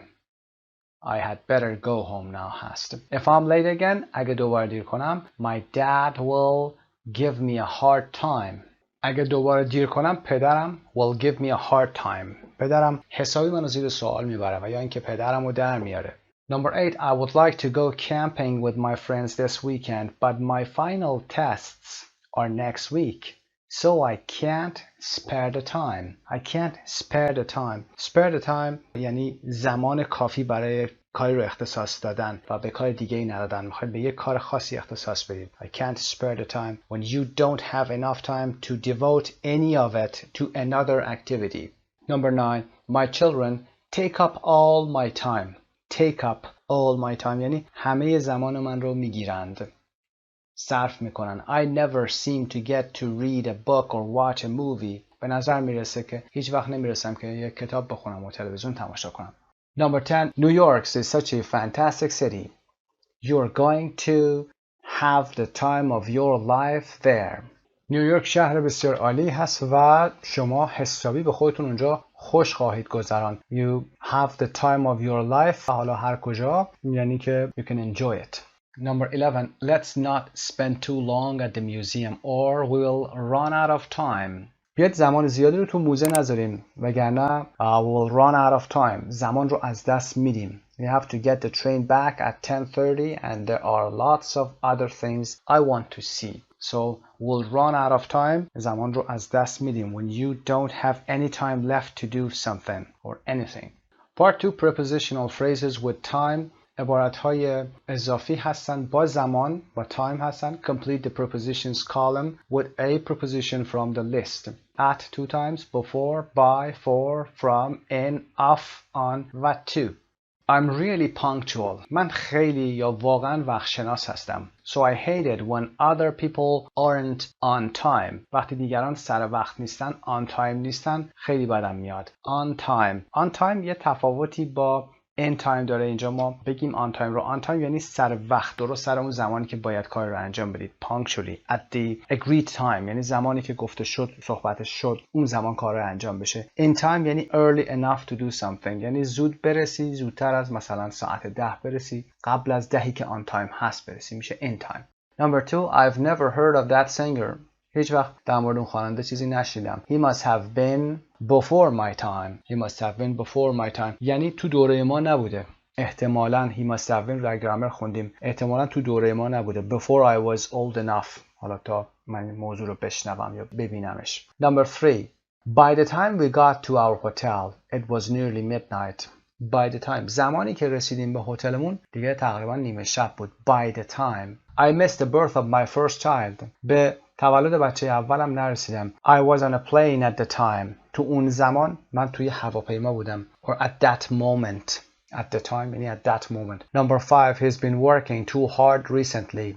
Present perfect continuous هست. اخیراً خیلی سخت داره کار میکنه. He needs some time off. نیاز به کمی زمان استراحت داره. When he has to stay at home and not working. Number 6. If we don't take a taxi, we won't get to the airport in time for the flight. اگه تاکسی نگیریم به موقع به فرودگاه نمیرسیم. We won't get to the airport in time یعنی قبل از حالا اون زمان پروازمون به موقع برسیم. For the flight برای پرواز. I don't eat out very often, but I do get takeout from time to time. من اغلب بیرون غذا نمیخورم اما گاهی وقتا from time to time occasionally گاهی وقتا غذای تیک اوت میگیرم یعنی از رستوران میگیرم و ببرم خونه. Number 8. He suffers from back pain and it makes him a little irritable at times. At times means sometimes and it makes him irritable or a little irritable means bad tempered. اون از کمردرد رنج میبره و این موضوع اون رو گاهی وقتا sometimes or at times makes him a little irritable که بدخلق و عصبانی یا زود رنجش میکنه. Part 3 Expressions with time. Match sentences 1 to 10 with A to J. پاسخ رو هم بذارید. The referee is looking at his watch. Referee گفتیم داور هست. Referee is looking at his watch. داره به ساعتش نگاه میکنه. And the answer here is I. There isn't much time left. زمان زیادی دیگه باقی نمونده. Number 2. He hardly spoke to me at lunch. اون در موقع نهار خیلی کم با من صحبت کرد. He spent the whole time talking on his cell phone. تمام طول نهار رو یا اون زمان رو داشته با تلفنش صحبت میکرده. The whole time. I'm really looking forward to my vacation. خیلی دلم میخواد که تعطیلاتم برسه. یا بی‌صبرانه منتظر تعطیلاتم هستم. J. This time next week I'll be lying on the beach. هفته دیگه این موقع من توی ساحل یا پلاژ دریا دراز کشیدم. I'll be lying.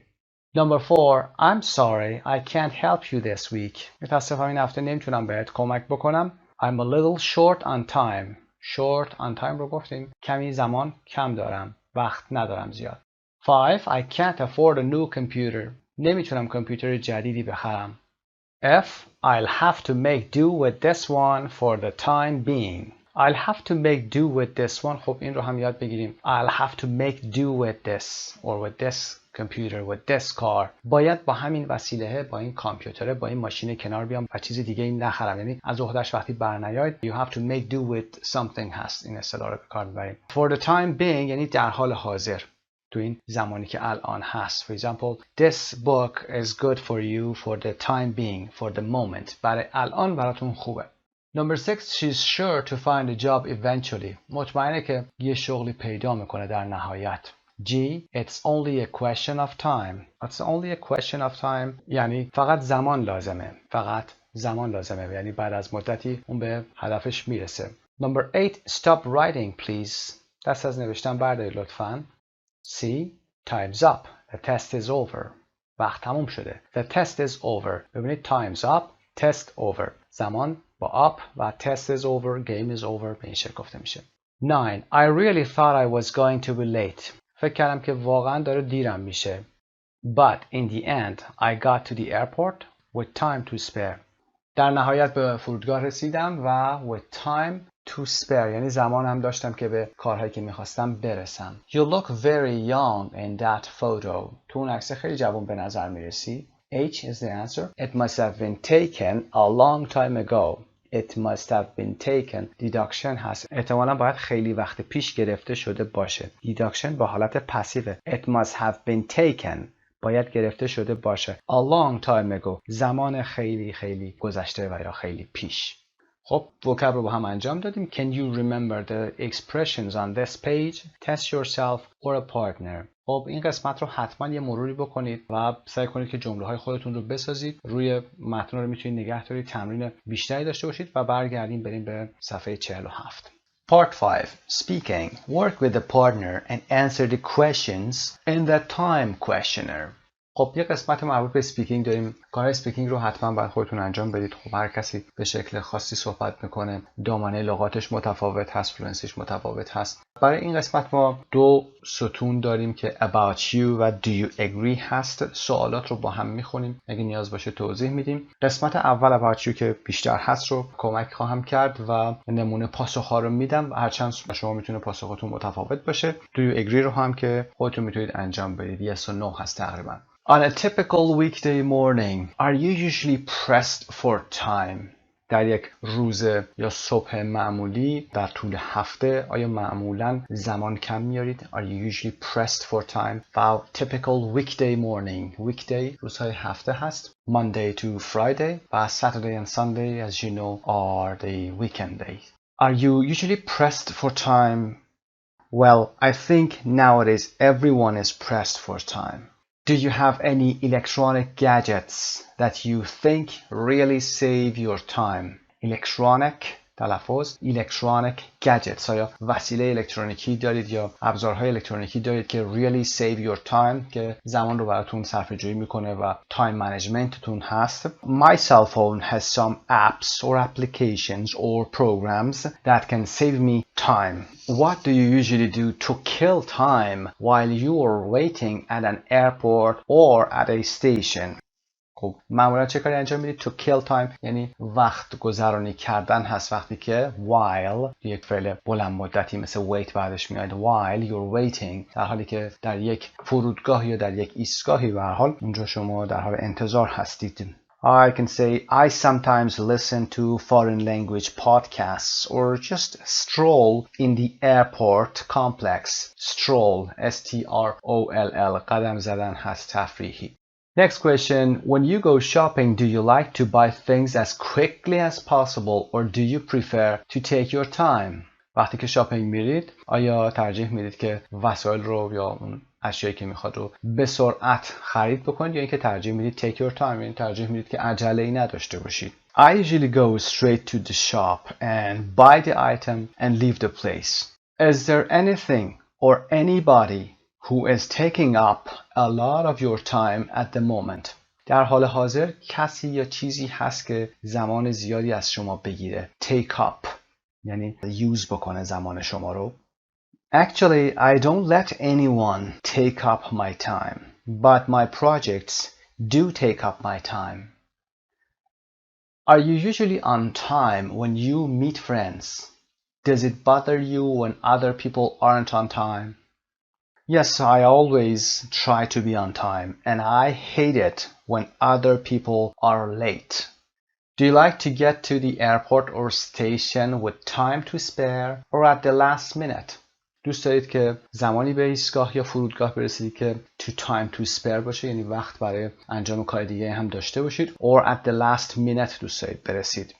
Well, to tell you the truth, for me it's stressful to be late, so I prefer to be in time.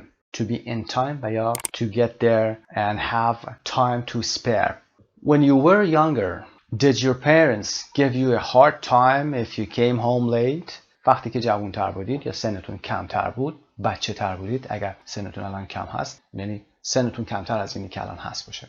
آیا پدر مادرتون وقتی که دیر می اومدید خیلی بهتون سخت می‌گرفتن؟ دعواتون می‌کردن؟ Did they give you a hard time? Yeah, my father would get mad at me. بله پدرم عصبانی میشد. When you take a test, do you tend to have time left at the end or do you usually run out of time? وقتی امتحان میدید when you take test امتحان میدید آیا معمولاً به این شکل هستید که زمان در انتها اضافه میارید یا اینکه معمولاً run out of time میشید یعنی زمان رو از دست میدید و وقت کم میارید؟ Normally, I try to finish the test before the time is up, but it depends on the test actually. خب معمولاً به این شکل هست که من امتحان رو زودتر میدم ولی بستگی به امتحان داره. It depends on the test actually. Okay, the second column asks, do you agree both spouses need to take the same amount of time off when they have a baby? آیا هر دوی زن و شوهر لازم هستش که زمان مساوی رو یا همون زمان رو برای اینکه یه بچه به دنیا بیارن از سر کارشون بیرون بیان؟ To take time off یعنی سر کار نرن. Retired people have too much time on their hands. آدمایی که بازنشسته شدن زمان زیادی دارن یعنی زمان خالی زیادی پیدا میکنن. They should be encouraged to continue working longer. بهتره که اونا رو تشویق کنیم که زمان بیشتری کار بکنن یعنی زمان بازنشستگیشون عقب بیفته. They should be encouraged تلفظ encouraged to continue working longer. Everyone would benefit from seeing a psychotherapist from time to time. همه از این که هر چند وقت یک بار from time to time occasionally اینکه برن پیش یک psychotherapist یک روان درمانگر منفعت خواهند برد سود خواهند برد براشون خوبه. They would benefit. Do you agree by the time they are 21 all young people should be living independently of their parents? خب چند نکته by the time رو گفتیم تا زمانی که یعنی زمانی که میرسه اونها 21 سالشون میشه. All young people همه جوان ها should be living بهتره که independently به صورت مستقل از of حرف اضافهش هست living independently of their parents مستقل از پدر مادرشون زندگی بکنن. It's only a matter of time before governments impose a complete ban on alcohol and smoking. It's only a matter of time به چه معنی هست؟ It's only a matter of time یعنی چیزی که مطمئنا اتفاق میفته. حالا مطمئن نیستیم که ولی به زودی اتفاق میفته. It's only a matter of time means it's bound to happen. حتما گرامر یادتون میاد. Bound to happen. It surely happens. به زودی دولت ها یک ممنوعیت کاملی رو تحمیل میکنن، impose میکنن بر روی مصرف الکل و smoking، استفاده از سیگار یا سیگار کشیدن. یه مثال دیگه هم برای it's only a matter of time before something happens رو بگیم. It's only a matter of time before he is forced to resign. مطمئنا خیلی طول نمیکشه که مجبور به استعفا میشه. خب این قسمت رو هم با هم انجام دادیم. قسمت A2 به پایان میرسه تا قسمت بعدی. خدا نگهدارتون. به نام خدا. یونیت 5B. در یونیت 5B grammar and real uses of past tenses که استفاده از گذشته برای زمانهایی که ما بخوایم حالت I wish و if only و غیره رو به کار ببریم و ای کاش ها رو بخوایم بیان بگیم هست. و واکبمون هم که در مورد مانی هست، کلا در مورد مانی صحبت خواهیم کرد و در پرونانسیشن صدای ای و ای و EAR و رو کار خواهیم کرد. در quote You can be young without money but you can't be old without it. You can be young without money. وقتی جوان هستی میتونی بی پول باشی و یا با بی پولی کنار بیای، ولی وقتی که پیر میشی دیگه نمیتونی بدون پول باشی، چون نیاز داری که پول کنارت باشه و برای رفاه خودت و یه سری کارهای دیگه پول خرج بکنی. You can live with very little money when you are young, but when you get older, you can't economize. یعنی صرفه جویی دیگه نمیتونی بکنی وقتی که پیر میشی. تنسی ویلیامز امریکن دراماتیست هست. میریم پایینتر برای قسمت اول. تنسی ویلیامز هم بگیم که نمایشنامه نویس معروف امریکن هست، از 1911 to 1983 بوده. تاپیک درسمون Do you have affluenza؟ افلوئنزا ممکنه در بعضی از دیکشنری ها نباشه. افلوئنزا موضوع ما هست. میریم بهش بپردازیم ببینیم که این کلمه از کجا اومده. Part 1. Reading and speaking. Look at the lesson title. Affluenza is an invented word made by putting two words together, affluent and influenza.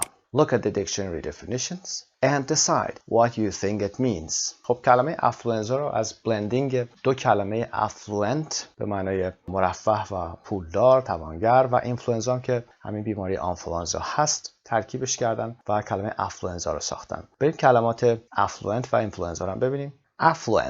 affluent ببینید صدای ا استرس در قسمت اول، afflu او کوتاه هست و صدای شعاع و ن ت. Affluent. Adjective هم هست as part of speech is having a lot of money and a good standard of living. وقتی پول زیادی داشته باشی و سطح زندگیت هم درست و خوب باشه affluent هستی، مرفه هستید. و influenza. Influenza. Noun هست. Formal. The flu. An infectious illness. خب influenza هم که میدید بیماری آنفولانزا هست. An infectious illness بیماری که واگیردار یا مصری هست میگیم infectious. affluent رو با influenza با هم دیگه blend کردن و این ساختار کلمه جدید رو ساختن. اما که چرا affluenza میریم متن رو میخونیم و در مورد affluenza صحبت‌های بیشتری خواهیم داشت. Read the product description from an online book retailer and a review of Oliver James's book Affluenza. سایت مجموعه زبان ایرانی. دو تا سوال هم هست. Check your answer to A هست قسمت بالا که بعدا بهش میرسیم. Number 2. Is the journalist review positive or negative? Underline the parts of the text which tell you. خب به اینکه ببینیم که positive هست یا negative هست ریویوش، قسمت هایی که گفته میشه رو باید حتما underline بکنید. بریم متن رو بخونیم با هم. Affluenza. How to be successful and stay sane by Oliver James. خب چطور موفق باشیم و stay sane یعنی سالم، از لحاظ جسمی و از لحاظ فکری عاقل باشیم، sensible باشیم. مخالف sane هم insane هست. insane هست. Product description. توصیف محصول. There is currently an epidemic of affluenza throughout the world.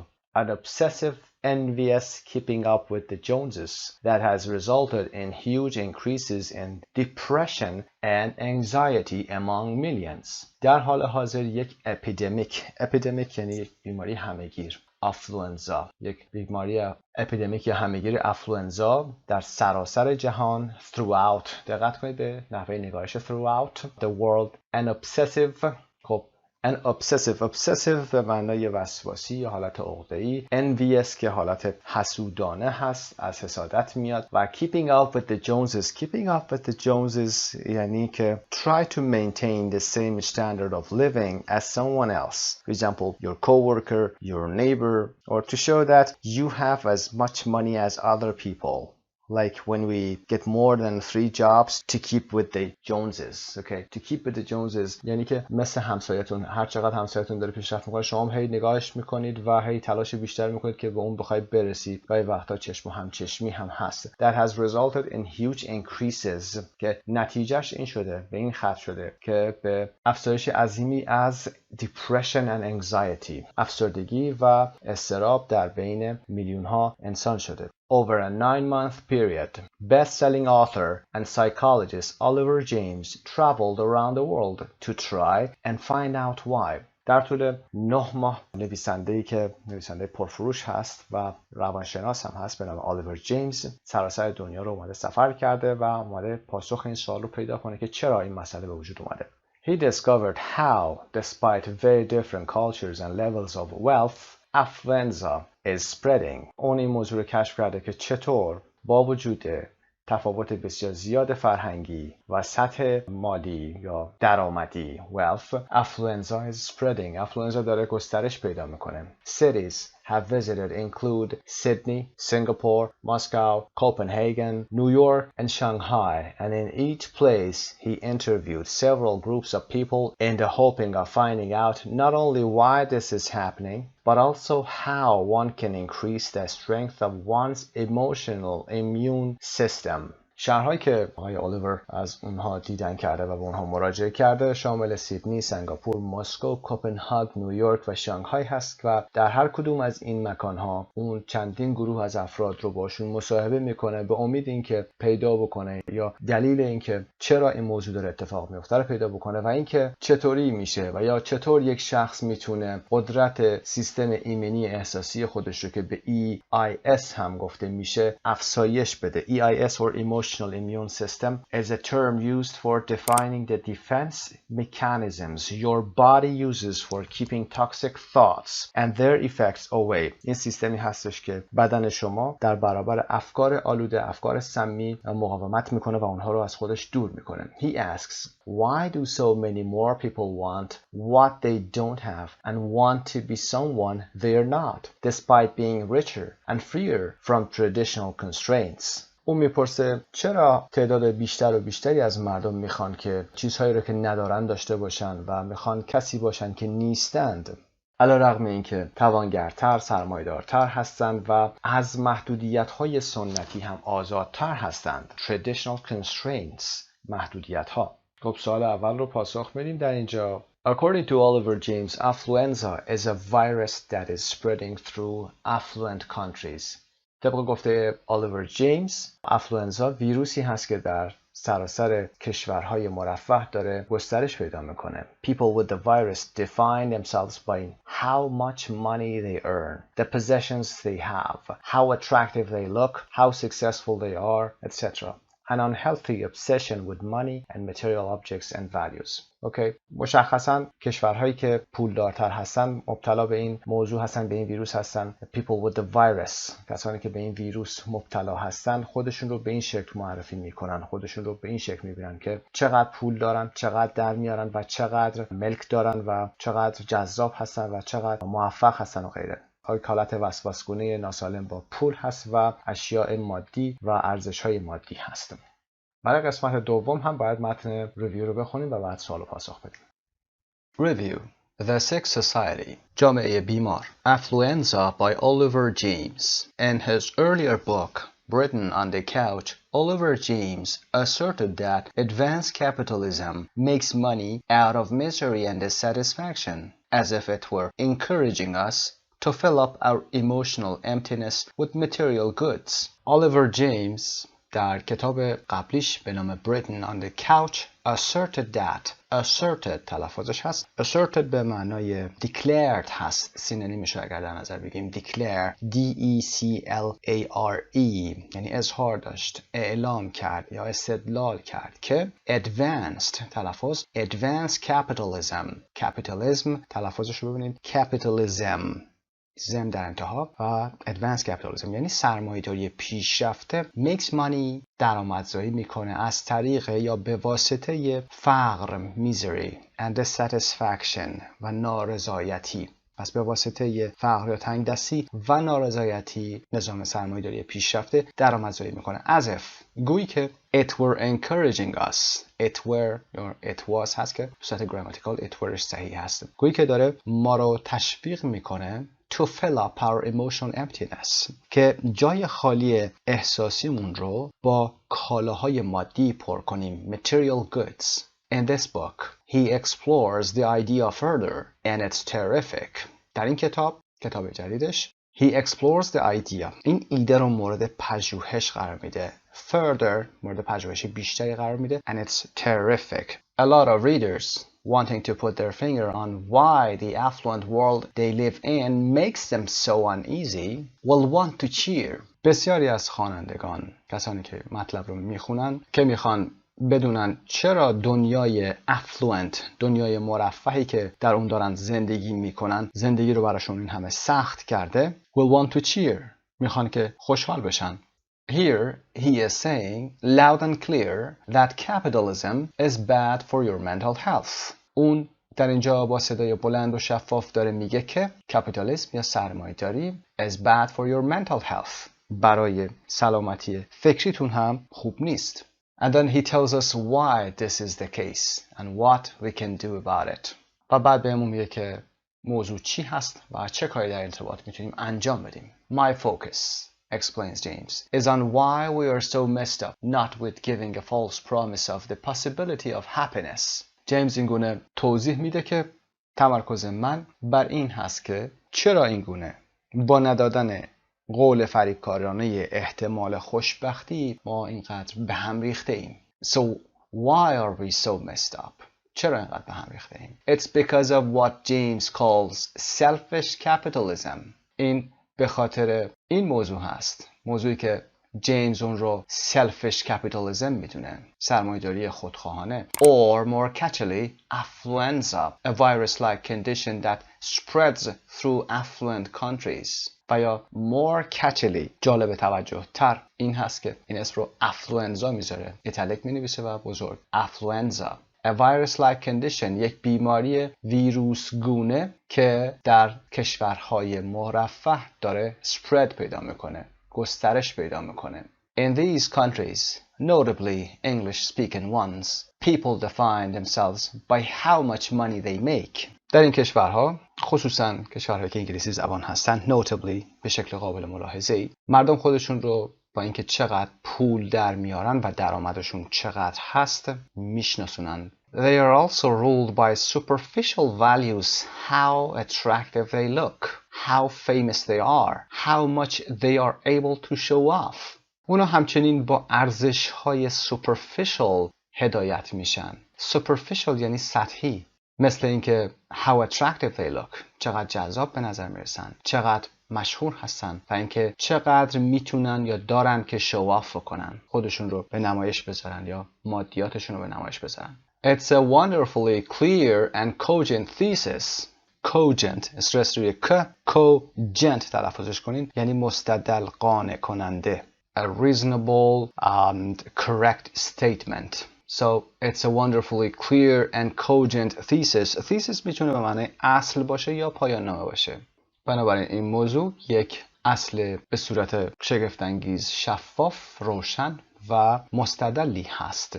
Affluenza, as defined by Oliver James, is clearly recognizable as our way of life. Affluenza که توسط آلیور جیمز تعریف شده به صورت شفاف و روشنی recognizable یعنی قابل تشخیص هست به عنوان روش زندگی ما. It spreads because it feeds off itself. When you try to make yourself feel better by buying a car or building muscles in the gym or spraying on a fake tan or getting a facelift, you actually make yourself feel worse, which makes you want to buy more things. این گسترش پیدا میکنه، منظور این ویروس افلوئنزا هست، به خاطر اینکه it feeds off itself.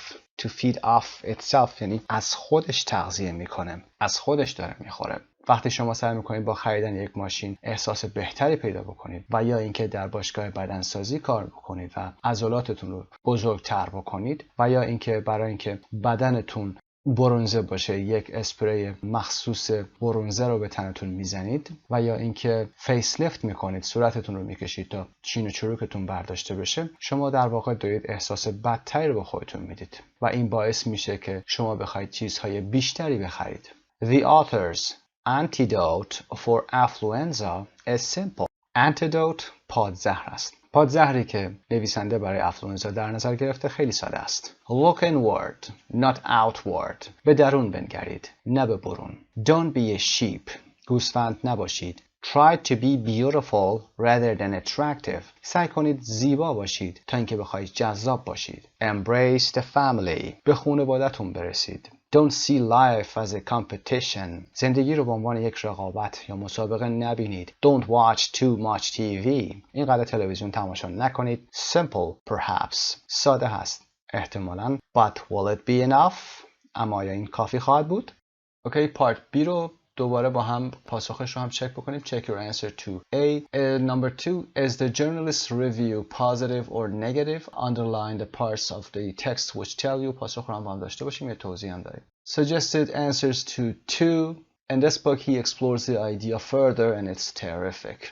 توضیحی برای terrific داشته باشیم. Highlight that terrific is a positive adjective. It often means excellent. اغلب وقتها terrific به معنای مثبت به کار میره. It was a terrific movie. One of the best I've seen. یکی از بهترین هایی که تا دیدم. But can also mean big. For example, there was a terrific bang. گاهی وقتا معنای بزرگ هم هست و it never means terrible. به معنای terrible و خیلی بد هیچ وقت معنا نمیده. terrific رو پس کلا به صورت positive ببینید معناش رو. و a lot of readers will want to cheer و it's a wonderfully clear and cogent thesis. اینا رو در متن میتونید underline بکنید. Affluenza is clearly recognizable as our way of life. خب با هم برای ادامه میریم قسمت C. Part C. Read both texts again and answer the questions with a partner. حتما متن رو بخونید، فیلم ویدیویی رو پاس کنید، به این سوالات پاسخ بدید، بعد با پاسخهایی که در تصویر میاد چک کنید. Number 1. How did Oliver James do his research for this book? He traveled around the world interviewing people. Number 2. What did he want to find out? He wanted to find out why affluenza is spreading and how we can strengthen our emotional immune system. According to Oliver James, why do we feel the need to buy material goods? To fill up our emotional emptiness, we buy things to make ourselves feel better. What four things do sufferers of affluenza value most? کسانی که از افلوئنزا رنج میبرن sufferers of affluenza. They value most. ارزش میدن. They treasure most. ارزش بیشتری بهش میدن. Money, possessions, appearance and fame. پول هست، مالکیت هاشون هست. حالا پول هست، possessions، حالا میتونه مسکنشون باشه، ماشین و غیره باشه. Appearance، ظاهرشون. And fame، شهرتشون. Explain what the reviewer means by it feeds off itself. It feeds off itself رو توضیح دادیم. Number 5. When people buy things to make themselves feel better, it makes them feel worse, which then makes them want to buy more things. خب از خودشون هی داره تغذیه میکنن تا اینکه تمام میشن. Number 6. What do you think the advice be beautiful rather than attractive means? Be a good person. Worry about your interior self rather than your external appearance. Would you like to read this book? Why or why not? این رو هم پاسخ بدید و بگید که چرا دوست دارید. Because I want to know more about my emotional immune system and what can I do about it because affluenza is spreading in my country too or in my neighborhood too or in my family. Okay? میتونید در مورد این موضوع صحبت کنید. بریم با هم قسمت ای رو داشته باشیم. Part E. Complete the questionnaire below from the book Affluenza. خب یه questionnaire هست، این رو باید خودتون انجام بدید، در مورد خودتون هست و چک میذارید و یا X میذارید برای این قسمت. در قسمت communication میگیم که چه نتیجه‌ای داره. اما میخونیم متنش رو با هم. Have you contracted the influenza virus? آیا شما مبتلا به ویروس انفلوئنزا شدید؟ Put a check or put an X next to the following statements. I would like to be a wealthy person. دوست دارم یه شخص پولدار باشم. I would like to have my name known by many people. دوست دارم خیلی از مردم اسممو بدونن. I would like to successfully hide the signs of aging. دوست دارم که علائم پیری رو یا کهنسالی رو کلاً در چهره‌ام از بین ببرم با موفقیت البته. I would like to be admired by many people. دوست دارم خیلی از مردم منو تحسین کنن. I would like to have people comment often about how attractive I look. دوست دارم که مردم اغلب در مورد اینکه من چقدر جذاب هستم کامنت بنویسن. I like to keep up with the latest hair and fashion trends. دوست دارم که با آخرین تغییرات مو و لباس که مد هستن همگام باشم بهشون برسم. I often compare what I own with what others own. اغلب مقایسه میکنم اون چیزی که خودم دارم با اون چیزی که دیگران دارند. Own تلفظش یادتون نره. Possessions can be just as important as people. دارایی های ما به اندازه مردم ارزشمند هستن. Shopping or thinking about what to buy greatly preoccupies me.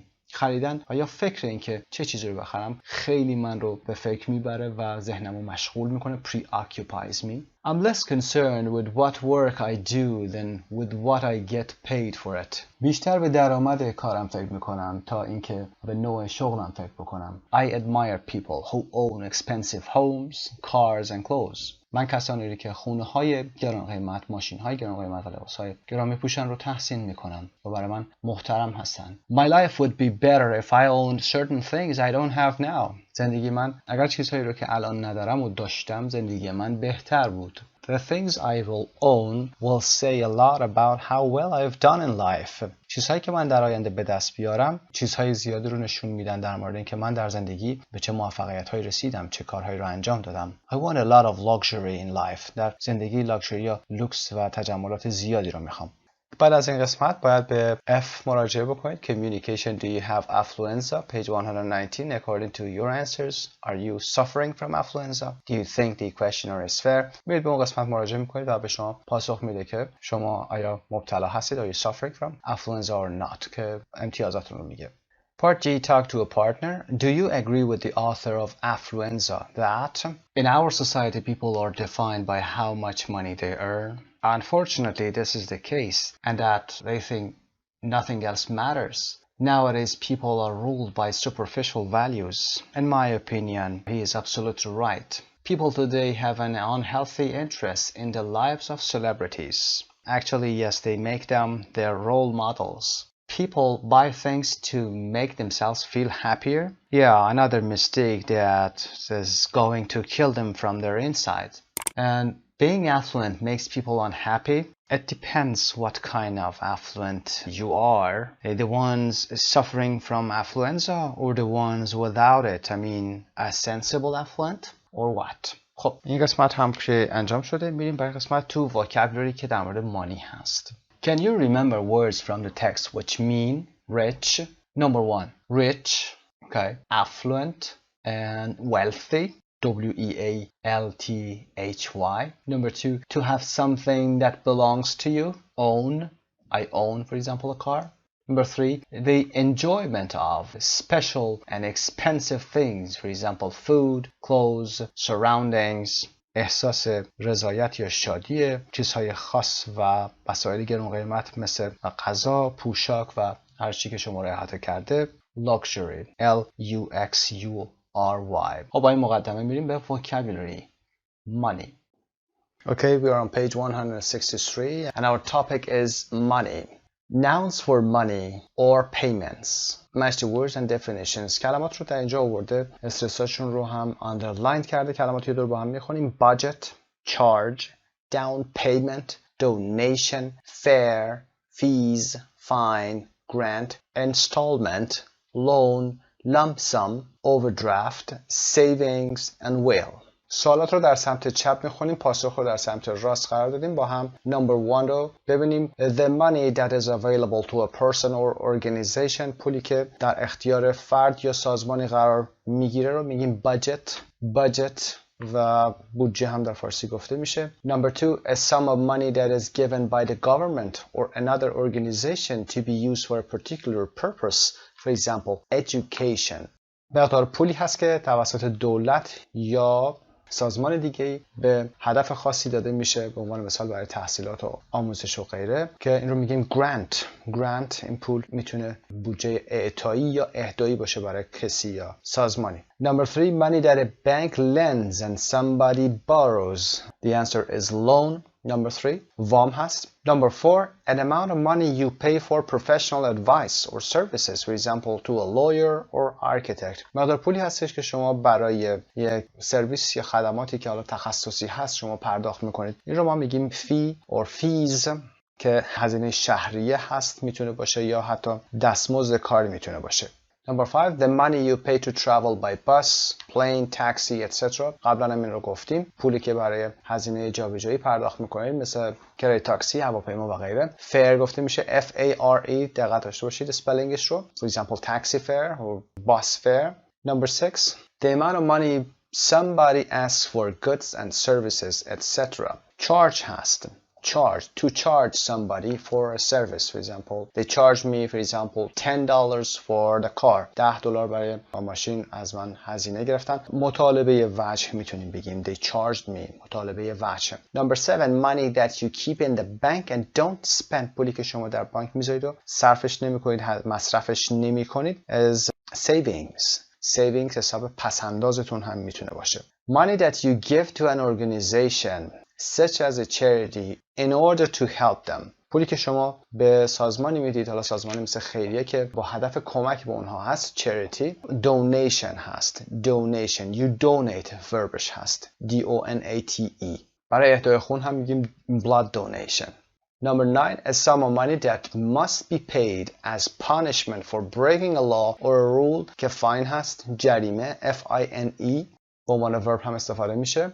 Number 10, one of a number of payments that are paid regularly until something has been paid for. پولی هستش که شما regularly پرداخت میکنید تا اینکه کلا این پول پرداخت بشه، تمام بشه. Installment قسط هست. For example, my first installment for the new house or the new car is on December 1st. اولین قسط من برای ماشین یا خونه روز اول دسامبر هست.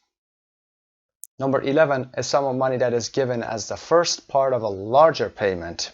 خب پول اولی که شما بخواید پرداخت بکنید بخشی از کل پول رو میدید. down payment هست. down payment پیش قسط هست. Number 12, a legal document that says what is to happen to somebody's money and property after they die. وقتی که کسی میخواد بمیره یا در حال فوت هست، یک وصیت‌نامه رو می‌نویسه که این legal document میشه، یک سند رسمی که بعد از اون مانی و پراپرتیش چه اتفاقی براش بیفته که ما به میگیم will. to write your will.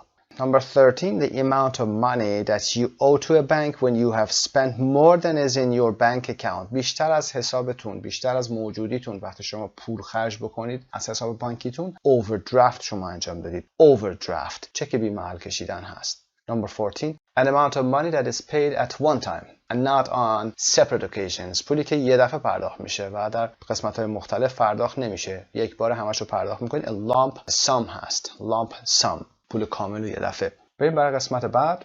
Part 2, money in today's society. Would the partner say what you think the bold phrases mean? ببینیم که عبارت‌هایی که با bold اومدن معناشون چی هست. Number 1, we live in a consumer society. استرساش هم دقت داشته باشید. Which is dominated by spending money and buying material possessions. ما در جامعه مصرفگرایی زندگی میکنیم. Consumer society که dominate شده، غالب شده by spending money and buying material possessions که با خرید و فروش یا هزینه کرده پول و خرید وسایل مادی همش dominate شده، چیره شده. The standard of living، استاندارد زندگی has risen a lot over the last 10 years. standard of living مقدار پول و سطح آسایش هست که has risen. rise, rose, risen دقت داشته باشید. present perfect استفاده کرده. a lot over the last 10 years در طول 10 سال اخیر یا گذشته افزایش پیدا کرده، بالاتر رفته سطح زندگی. Number 3, people's income. دقت داشته باشید stress income نگیم. income has gone up but inflation is high so the cost of living has also risen. درآمد مردم بالا رفته. has gone up. But inflation یعنی تورم. Inflation is high. تورم بالا هست. بنابراین cost of living یعنی هزینه زندگی has also risen.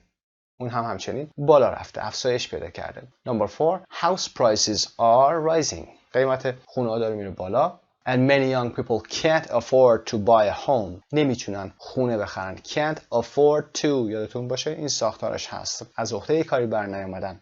Number 5 people who have mortgages or loans have to pay high interest rates. کسانی که قسط خونه دارن یا وام دارن، مورگیج قسط خونه هست، have to pay high interest rates. باید نرخ سود بالایی رو پرداخت بکنن. A lot of people are in debt. بیش تلفظ نمیشه، دقت داشته باشید. در in debt هستن یعنی بدهکار هستن. They owe and have problems paying their mortgages. mortgages رو هم تلفظش رو آورده، تیش رو تلفظ نکنید، استرس در قسمت اول. mortgages و مشکل دارن برای پرداخت مورگیج که وام خونشون هست.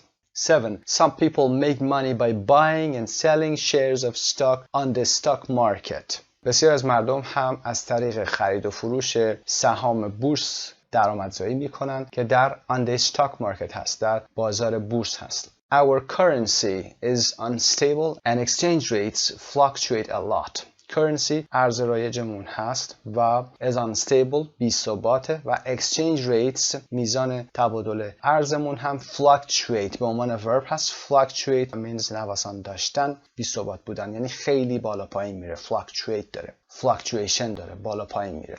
قسمت B هم که which aspects of the sentences above are true in your country. این که با خودتون مربوط میشه، میتونید پاسخ بدید. و number 3 adjectives related to money. صفت‌ها که در ارتباط با پول هستن رو می‌خوایم کار بکنیم. Look at the Oxford Learners Thesaurus entries for rich and poor. Match the synonyms to their definitions. ببینیم که در مورد rich و poor چه کلماتی رو آورده. Rich adjective rich, affluent, loaded, wealthy, well off. همه اینها میتونن سینونیم باشن برای rich، اما مشخصه که در بافت‌های مختلف و کانتکست‌های مختلف میتونه کاربرد داشته باشه. ببینیم rich and wealthy, having a lot of money, property or valuable possessions. خب rich و wealthy رو میتونید در اینجا قرار بدید. پول زیاد داشتن و یا وسایل گران قیمت و ارزشمند داشتن. rich و wealthy هست، سرمایه دار میشه. Number 2 affluent, rather formal. مشخصه کمی نسبت به rich رسمی تره. affluent, rich and with a good standard of living.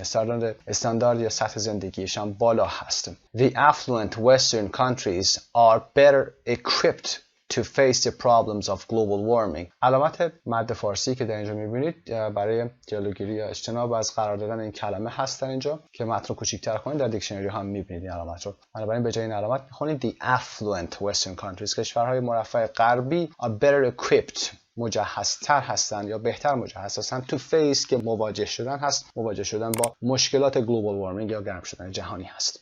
Number 3 well off, often used in negative sentences meaning rich. well off بیشتر به معنی پولداره. His parents are not very well off. پدر مادرش خیلی well off نیستن، پولدار نیستن. Number 4 not before noun. یادتون باشه که قبل از اسم این رو قرار نمیدیم. loaded هست. loaded very informal، یعنی در گفتگوهای روزمره و در سطح پایین استفاده میشه. very rich رو میگیم loaded. let her pay، بذار اون پرداخت بکنه یا پولشو بذار اون خانمه بده. she's loaded یعنی پر از پول داره.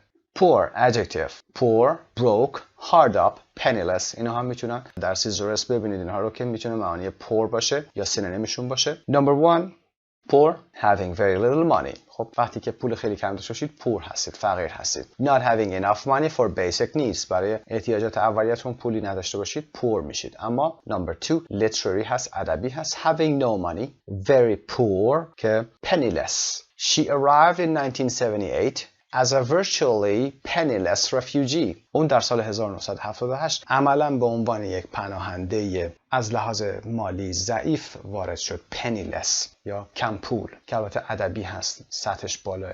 Number 3 informal, having very little money, hard up میشه. hard up, especially for a short period of time. After he lost his job, he was so hard up he couldn't afford to eat out at all. hard up بی پول و در مضیقه بودن برای مدت کوتاهی هست. Number 4 not before noun. این رو هم دقت داشته باشید قبل از اسم قرار نمیدید. broke رو در انتها میارید. For example I went broke or I was broke. پولی نداشتم. یا آس و پاس بودن هست. informal. having no money. I'm always broke by the end of the month. آخر ماه که میشه دیگه کلا آس و پاسم، ورشکسته میشم. و یا I was completely broke. ببینید اینا همش broke رو در انتها میارید. خب این ادجکتیو رو کار کردیم. میریم برای قسمت بعد idioms.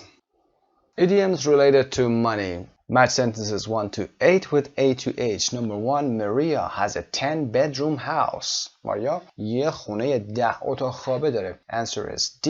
It must have cost a fortune.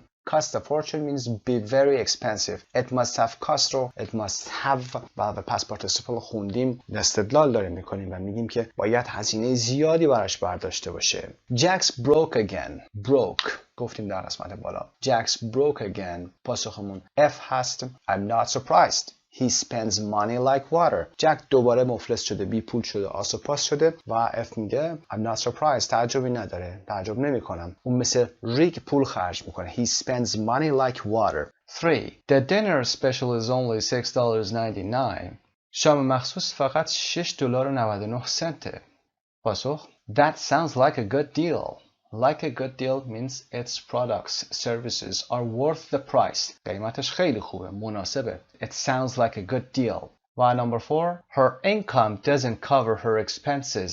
درآمدش expenses رو یعنی هزینه هاش رو پوشش نمیده. Number 4, the answer is H. She can't make ends meet. When you can't make ends meet به این معنا هستش که نمیتونید به اندازه درآمدتون خرج کنید. دخل و خرجتون در فارسی میگیم جور نیست. When you can't make ends meet, it means you can't live on the money you have. وقتی که این اصطلاح رو به کار میبریم با حالت منفیش یعنی که با پولی که داریم نمیتونیم زندگی کنیم. اگر عکسش رو هم بخوایم بگیم که we have to make ends meet یعنی باید با اون چیزی که داریم بسازیم، با درآمدی که داریم بسازیم و با همین زندگی کنیم. اما برای قسمت بعد Number 5. Our company lost money this year. شرکتمون امسال سودی نکرده و یا ضرر کرده. Number 5 is C.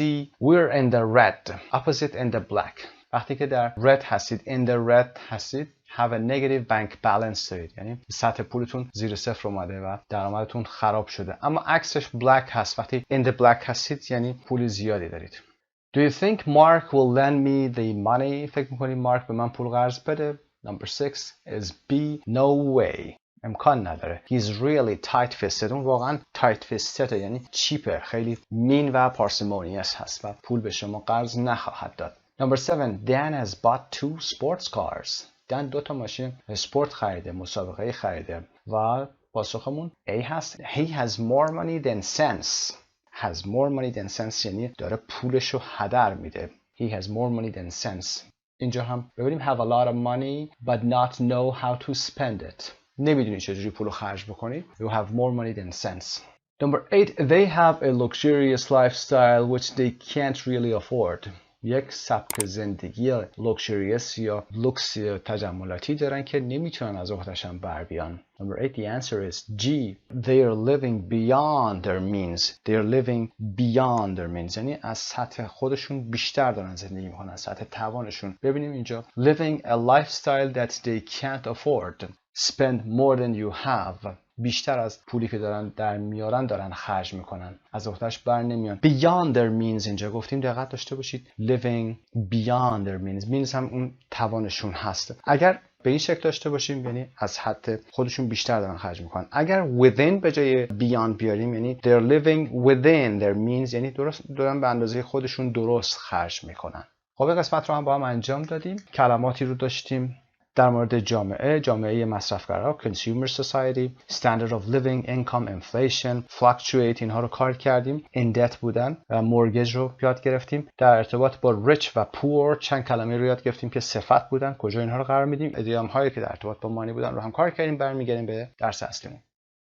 Okay, we're back on page 49, part C. Choose the right word from each pair according to meaning, collocation or register. ببینیم که طبق معنا collocation یا همایندی و یا register یا سیاق کلمه که حالا فرمال یا اینفورمال بودنش هست چه گزینه‌ای رو باید انتخاب بکنیم. Number 1, Mom, can you lend me some money? داره با مادرش صحبت میکنه. پس باید تشخیص بدیم که چه کلمه‌ای رو باید استفاده کنیم. I'm broke or penniless. Penniless, we talked about penniless and we said that penniless is literary. پس برای یک گفتگوی خانوادگی از penniless استفاده می‌کنیم و broke رو استفاده می‌کنیم. I'm broke. Penniless is too formal. Number 2, I'm trying to get a loan or mortgage from the bank to buy a car.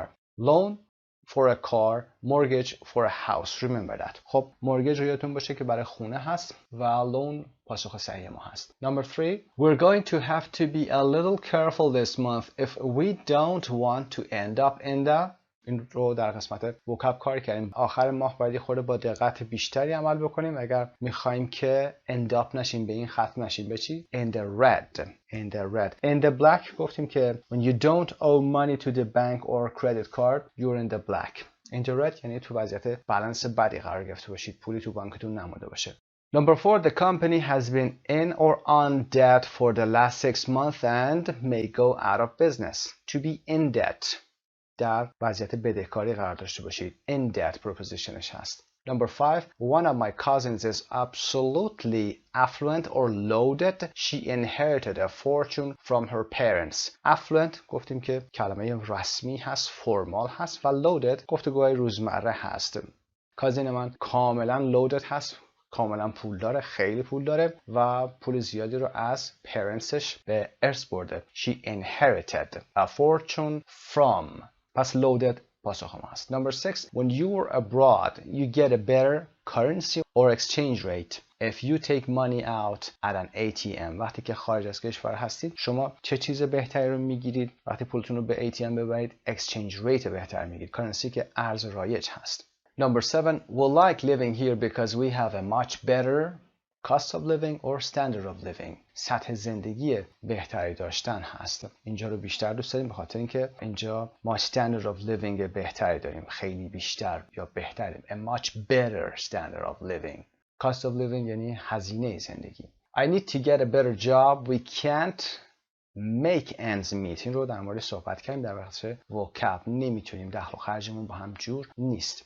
Part D, take turns telling your partner about a person you know who.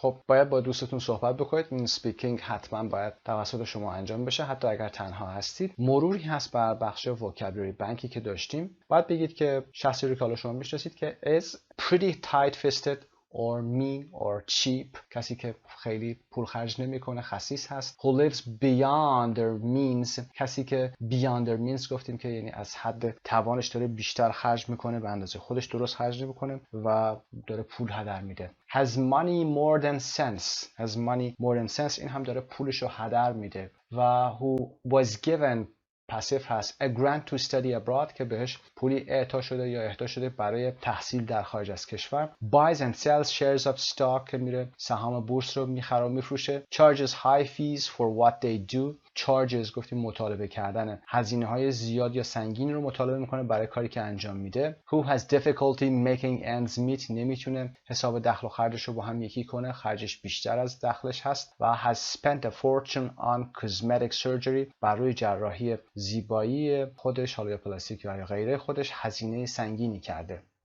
Part 3, pronunciation. Say the sentences below. Do the pink letters make the same or different sounds in each sentence? Number 1. My great-grandfather was very wealthy but incredibly cheap. Number 2. I just had a really good idea. Number 3. Even though I left home early, I nearly missed the flight. Number 4. I heard that he doesn't earn much. 3.7. Listen and check. 3.7. 1, My great-grandfather was very wealthy, but incredibly cheap. 2, I just had a really good idea. 3, Even though I left home early, I nearly missed the flight. 4, I heard that he doesn't earn much. For number 1, 3 different sounds, A, and E, great, wealth, each, cheap. For number 2, really, idea, both the same sound, E.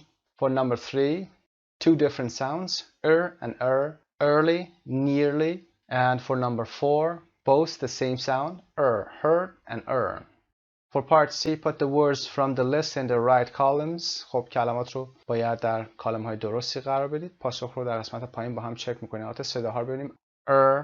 ear, و E like tree, egg, A و R like car.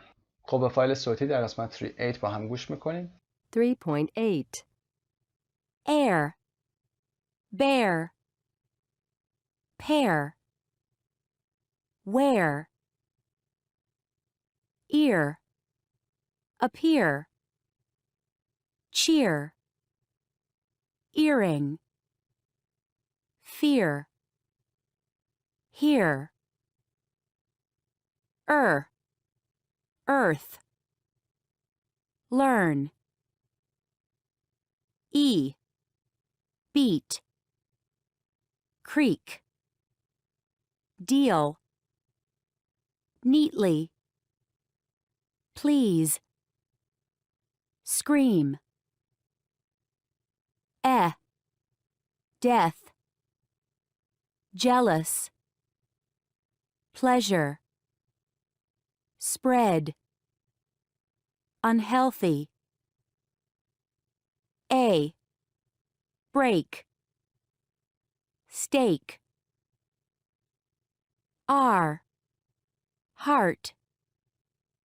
یه نوتی هم اینجا قرار داده when you come across a new word with EA or EAR you should check the pronunciation in a dictionary که مطمئنا این کار رو خواهید کرد و مطمئن هستم که با این صدا آشنا هستید و همه این صداها رو میشناسید و چطور اینو تلفظ کنید. خب این قسمت به پایان رسید. موفق و مؤید باشید. به نام خدا، فرامرزی هستم با مجموعه کتاب امریکن انگلیش فایل Unit 5B Part 2 Page 50 Reading.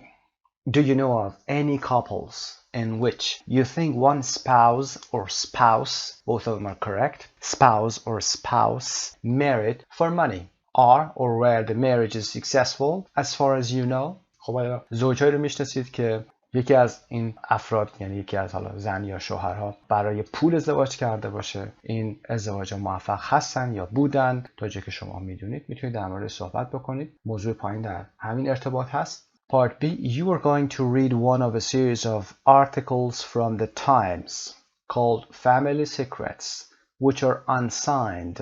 خب unsigned هست یعنی که unknown هستن، افرادش مشخص نیستن. And use fictitious names, fictitious or imaginary. و اسامی هم که براشون آورده شده اسامی تخیلی هست. And in which readers of the newspaper confess a secret.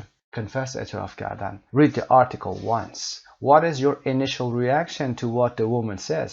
اولین واکنشی که شما نسبت به حرف این خانم خواهید داشت چه چیزی هست؟ I wish I had married for money, not love. جدا از موضوع مانی و ازدواج ما یه ساختار گرامری هم اینجا داریم. I wish I had married, I wish و past perfect که در گرامر این درس در صفحه 51 توضیح خواهیم داد که داره اظهار ریگرت و پشیمانی میکنه که ای کاش ازدواج کرده بودم، یعنی ازدواج نکردم به خاطر پول و نه عشق. بریم موضوع درس رو هم ببینیم چی هست.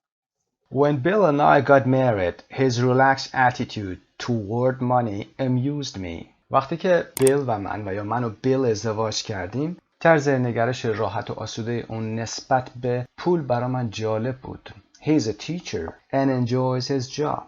I work in medical sales. من در بخش فروش وسایل حالا یا محصولات پزشکی کار میکنم. More stressful, but it pays well. خب استرسش بیشتره اما درآمد خوبی داره. More stressful و it pays well. اما درآمدش خوبه.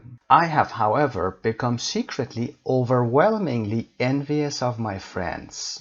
اگرچه من به صورت secretly، به صورت مخفیانه و overwhelmingly به شدت envious of my friends شدم، یعنی به دوستانم دارم حسادت میکنم. Who can rely on their husbands as the breadwinners. که دوستانی که میتونن به شوهرانشون تکیه کنن که به عنوان یک breadwinner و یا نانآور خانه هستن، یعنی شوهرها هستن که درآمد بیشتری دارن و نانآور اصلی هستن، breadwinners. Our first home was a tiny apartment in a lovely area which was fine even when our first daughter was born. خونه اول ما یک آپارتمان کوچیک در یک منطقه دوست داشتنی بود که حتی وقتی که دختر اولمون به دنیا آمد خوب بود، برای اون زمان خوب بود. Our second daughter's arrival 2 years later put a strain on space and finances, so we had to move and I had to learn to bite my tongue so as not to seem ungrateful. به دنیا آمدن دختر دوممون 2 سال بعد put a strain فشار رو بر سپیس و فایننسمون وارد کرد، یعنی از لحاظ جا و مکان و از لحاظ مالی برامون فشار وارد کرد و so we had to move و بنابراین مجبور شدیم we had to گذشته must move and I had to learn to bite my tongue. مجبور شدیم که جابجا بشیم، نقل مکان کنیم و منم باید یاد میگرفتم که to bite my tongue. To bite your tongue means desperately avoid saying something because it may upset somebody else. یعنی خودم رو نگه داشتم تا چیزی رو که باید میگفتم و نگم. To bite my tongue. So as not to seem ungrateful. تا اینکه ناسپاس به نظر نرسم. Not to seem. So as not to رو هم در گرامر این درس ها خوندیم در درس های گذشته. It was then that I noticed that my best friend Carol's standard of living was better than ours. اون موقع بود که متوجه شدم که سطح زندگی بهترین دوست من یا دوست صمیمی کارول از سطح زندگی ما بهتر بود. Her husband is a chief surgeon. شوهر کارول chief surgeon هست. chief surgeon به جراح اصلی و یا مهم یک بیمارستان میگیم سرجراح و یا عبارت دیگه میشه براش به کار برد. And their first home was a 5-bedroom house. و خونه اولشون یه خونه 5 خوابه بود. We bought a 3-bedroom house on a nice street, but I couldn't help comparing it with friends' houses. ما یک خونه 3 خوابه گرفتیم توی خیابون خیلی خوب، اما نمیتونستم دست از مقایسه خونمون با خونه های دوستانم بردارم. With friends حتما possessive رو میدونید بعد از جمع آپوستروف گرفته و houses. I've had promotions, but Bill has no plan to apply for anything above classroom teacher. His current position, I think he should go for an assistant principal position. Promotion, ارتقا.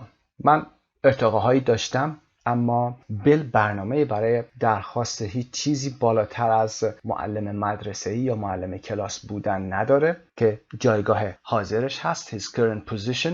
و فکر میکنم که اون باید بره و درخواست بده که معاون مدیر مدرسه بشه for an assistant principal position. principal مدیر مدرسه میگیم. principal یادتون باشه که با A و L که نوشته میشه مدیر هست و principal که LE هست اصل میشه. اصل و یا بنای چیزی. Bill is a great dad and with the girls now reaching their teens, I appreciate how well he gets along with them and puts so much effort into their homework and hobbies. بیل پدر خیلی خوبیه و دخترها که الان دارن به سن نوجوانیشون میرسن reaching their teens I appreciate من لذت میبرم که چقدر خوب اون با اونا کنار میاد و put so much effort to put effort into something تلاش میکنه برای homeworkشون و سرگرمی هاشون. But although I'd never admit this to friends, I believe that there is more to life than being good parents. اما اگرچه I'd never admit, I would never admit. هیچ وقت این رو اقرار نمی کنم to friends یعنی به دوستانم، کنار دوستانم که هستم. Admit means to accept something. اقرار کردن. I believe that. من معتقدم که زندگی فقط پدر و مادر خوب بودن نیست. Carol is having a fantastic party for her 40th birthday as well as a week in Paris with her husband and a weekend in New York with their 14-year-old daughter. کارول برای 40مین سال تولدش یه پارتی بسیار عالی داره و به همراه اون یک هفته رو هم بخواد در پاریس بگذرونه با شوهرش و تعطیلات رو هم در نیویورک با دختر 14 سالشون میخواد بگذرونه. I pretended to be thrilled but was green with envy. I pretended به عنوان verb گذشته من وانمود کردم. Pretense یعنی بعد از NCE nounش هست. Pretense American هست. Pretense بریتیشش هست یعنی وانمود کردم به عنوان noun. I pretended to be thrilled وانمود کردم که چقدر هیجان زده و خوشحال هستم. But was green with envy. I was green with envy یعنی از حسادت داشتم مریض می شدم. To be green with envy یعنی انقدر حسادت کنی که رنگ صورتت عوض بشه، چهرت بیمار بشه. I know many people can't take a vacation at all, but we mix with people who have no mortgages, work part-time or not at all, can afford private education and have 3 or 4 vacations a year. من میدونم که بعضی از مردم حتی یه تعطیلات هم یا مسافرت هم در سال ندارن، اما با مردمی میکس هستیم، مخلوط هستیم که no mortgages وام مسکن ندارن، یعنی وام مسکن پرداخت نمیکنن، خونهشون مال خودشونه، و work part time پاره وقت کار میکنن یا اصلا پاره وقت کار نمیکنن و از عهده تحصیلات خصوصی برمیان. حالا educationش میتونه private school و private university باشه و have 3 or 4 vacations a year و سالی هم 3 تا 4 تا سفر دارن، تعطیلات با سفر دارن، مسافرت دارن. I feel resentful, especially since it's the men who bring in the money. And even if Bill were the school principal, he wouldn't come close. I feel resentful. من احساس آزرده خاطری دارم، احساس رنجش دارم، خصوصا از اونجایی که مردان هستن که دارن پول بیشتری رو تو خونه میارن، در نسبت به دوستاش داره مقایسه میکنه. And even if Bill were the school principal و اگر حتی بیل مدیر مدرسه بود، even if Bill were، گفتیم were رو برای چی میاریم؟ بخاطر اینکه گفتیم از لحاظ گرامری باید were بیاریم اینجا. He wouldn't come close. اون حتی بازم به اندازه اونها در نمی آورد. درآمدش اونقدر نمیشد. When I go out with my girlfriends, I hear Suzanne whine about John's business trips, and I have to stop myself from shouting that this $350,000 salary must make up for some of his absences. وقتی که با دوست دخترای خودم میرم بیرون میشنوم که سوزان whine میکنه، complain میکنه، شکایت میکنه about John's business trips. به خاطر سفرهای کاری جان که شوهرش هست همش داره شکایت میکنه و من باید جلوی فریاد کشیدن خودم رو بگیرم که این $350,000 ماهانه حقوقی که داره میگیره must make up for some of his absences. باید جبران اون حالا غیبت‌هاشو بکنه. Or Trisha, she inherited a house from her parents, which means that although her husband is on a normal salary, she doesn't have to work and she spends her time at the gym. باید تریشا رو بگم. اون یه خونه از والدینش به ارث برده. She inherited. که به این معناست که اگرچه که اون شوهرش یک normal salary داره، یک حقوق ماهانه منظم مرتبی داره، she doesn't have to work. اون نیاز به کار کردن نداره و وقتش رو در باشگاه میگذرونه. At the gym. Bill tells our girls that they can achieve anything and I agree. But when they start dating, I'll try to guide them behind his back toward men who can give them the kind of life I've never had. بیل به دخترمون میگه که اونها میتونن به هر چیزی که میخوان برسن. They can achieve anything. و من موافقم. اما وقتی که اونها شروع به دیت کردن بکنن، قرار بذارن با دوست پسرشون حالا یا با پارتنرشون، من به اونها به این شکل راهنمایی میکنم. Behind his back. پشت سر بیل، یعنی بدون اینکه بیل بدونه. Toward men، اونها رو به سمت مردانی راهنمایی میکنم که میتونن زندگی که من هیچ وقت نداشتم رو یا نوع زندگی که من هیچ وقت نداشتم رو بهشون بدن. Feminism is fine, but there is a lot to be said for having your bills paid. فمینیسم، خب میدونید که این ایدئولوژی هست. فمینیسم is fine. فمینیسم به خودش خوبه. ایدئولوژی فمینیسم خوبه، اما مزیت‌های زیادی وجود داره که یکی دیگه بیاد بیل‌های تو رو پرداخت بکنه، قبض‌های تو رو بیاد پرداخت بکنه. But there's a lot to be said for. Means there are a lot of advantages for having your bills paid. Having your bills paid means someone else comes and pays your bills. خب در قسمت پایین هم که principal, the director of a school هست. chief surgeon، تلفظ chief surgeon. صدای چه داریم؟ این علامت ت و انتگرال. چی و chief و surgeon صدای شعا داریم، 2 تا شعا. این صدای د و عدد 3 انگلیسی و اگر پایین ترم بیاد به همین شکل ج هست. chief a surgeon of the highest rank in a hospital. سایت مجموعه زبان ایرانی. Part C. Read the text again and then discuss the following with a partner. خب متن رو با هم خوندیم. کاری که شما باید انجام بدید این هست که یه دور دیگه متن رو خودتون حالا بخونید با استفاده از راهنمایی که شدید و بعد بیایید به سوالات زیر هم پاسخ بدید. اگر با دوستتون هستید که خیلی بهتر میشه. سوالات: How and why the woman's opinion of her husband's attitude to money changed over the years. در طول سالها یا بعد از چند سال چطور نظر این خانم نسبت به نگرش شوهرش به پول تغییر پیدا کرده. Number 2. What is it about her friends that makes her feel so envious. دوستانش چه چیزی دارن که باعث میشن که اون اینقدر احساس حسادت بکنه. Makes her feel so envious. Number 3. How she plans to guide her own daughters. برنامه‌اش چیه که چطوری دخترش رو راهنمایی بکنه؟ حتما به این سوالات پاسخ بدید و بعد ویدیو رو پلی کنید و بعد پاسخ‌ها چک کنید. خب پاسخ‌ها رو هم در این قسمت براتون قرار میدیم. حتما پاسخ‌ها رو چک کنید و ببینید که چه چیزی باید میگفتید میتونید پاس کنید، استفاده بکنید. به پاسخ‌ها خیلی نمی‌پردازیم به خاطر اینکه در متن اومده بوده تقریبا. ممکنه یکی دو تا کلمه باشه که frustrated باشه که در مورد خسته شدن هست. not ambitious به معنای جاه طلب بودن هست. کلمات دیگه هم براتون ساده هست. Lexis in context. Part D. With a partner say in your own words what the woman means by these idioms and phrases. در قسمت پایین 11 تا فریز و ایدیم داریم، اصطلاح داریم که در متن استفاده شده بوده. با هم به اونها میپردازیم و پاسخ‌ها رو هم در کنارش قرار میدیم، با هم کار میکنیم این رو. Number 1. Rely on their husbands as the breadwinners. Means they can depend on their husbands to earn enough money to cover all their expenses. To rely on someone as the breadwinner. گفتیم که نانآور خونه بودن هست breadwinner و they can depend on. To rely اینجا میتونیم بگیم they can depend on، وابسته بشن به هازبندشون. پول به اندازه کافی در بیاره. To cover که تمام هزینه ها رو پوشش بده. All their expenses، مخارج رو. Number 2, put a strain on space and finances, made it difficult to live in the space they had in their apartment and on the money they earned.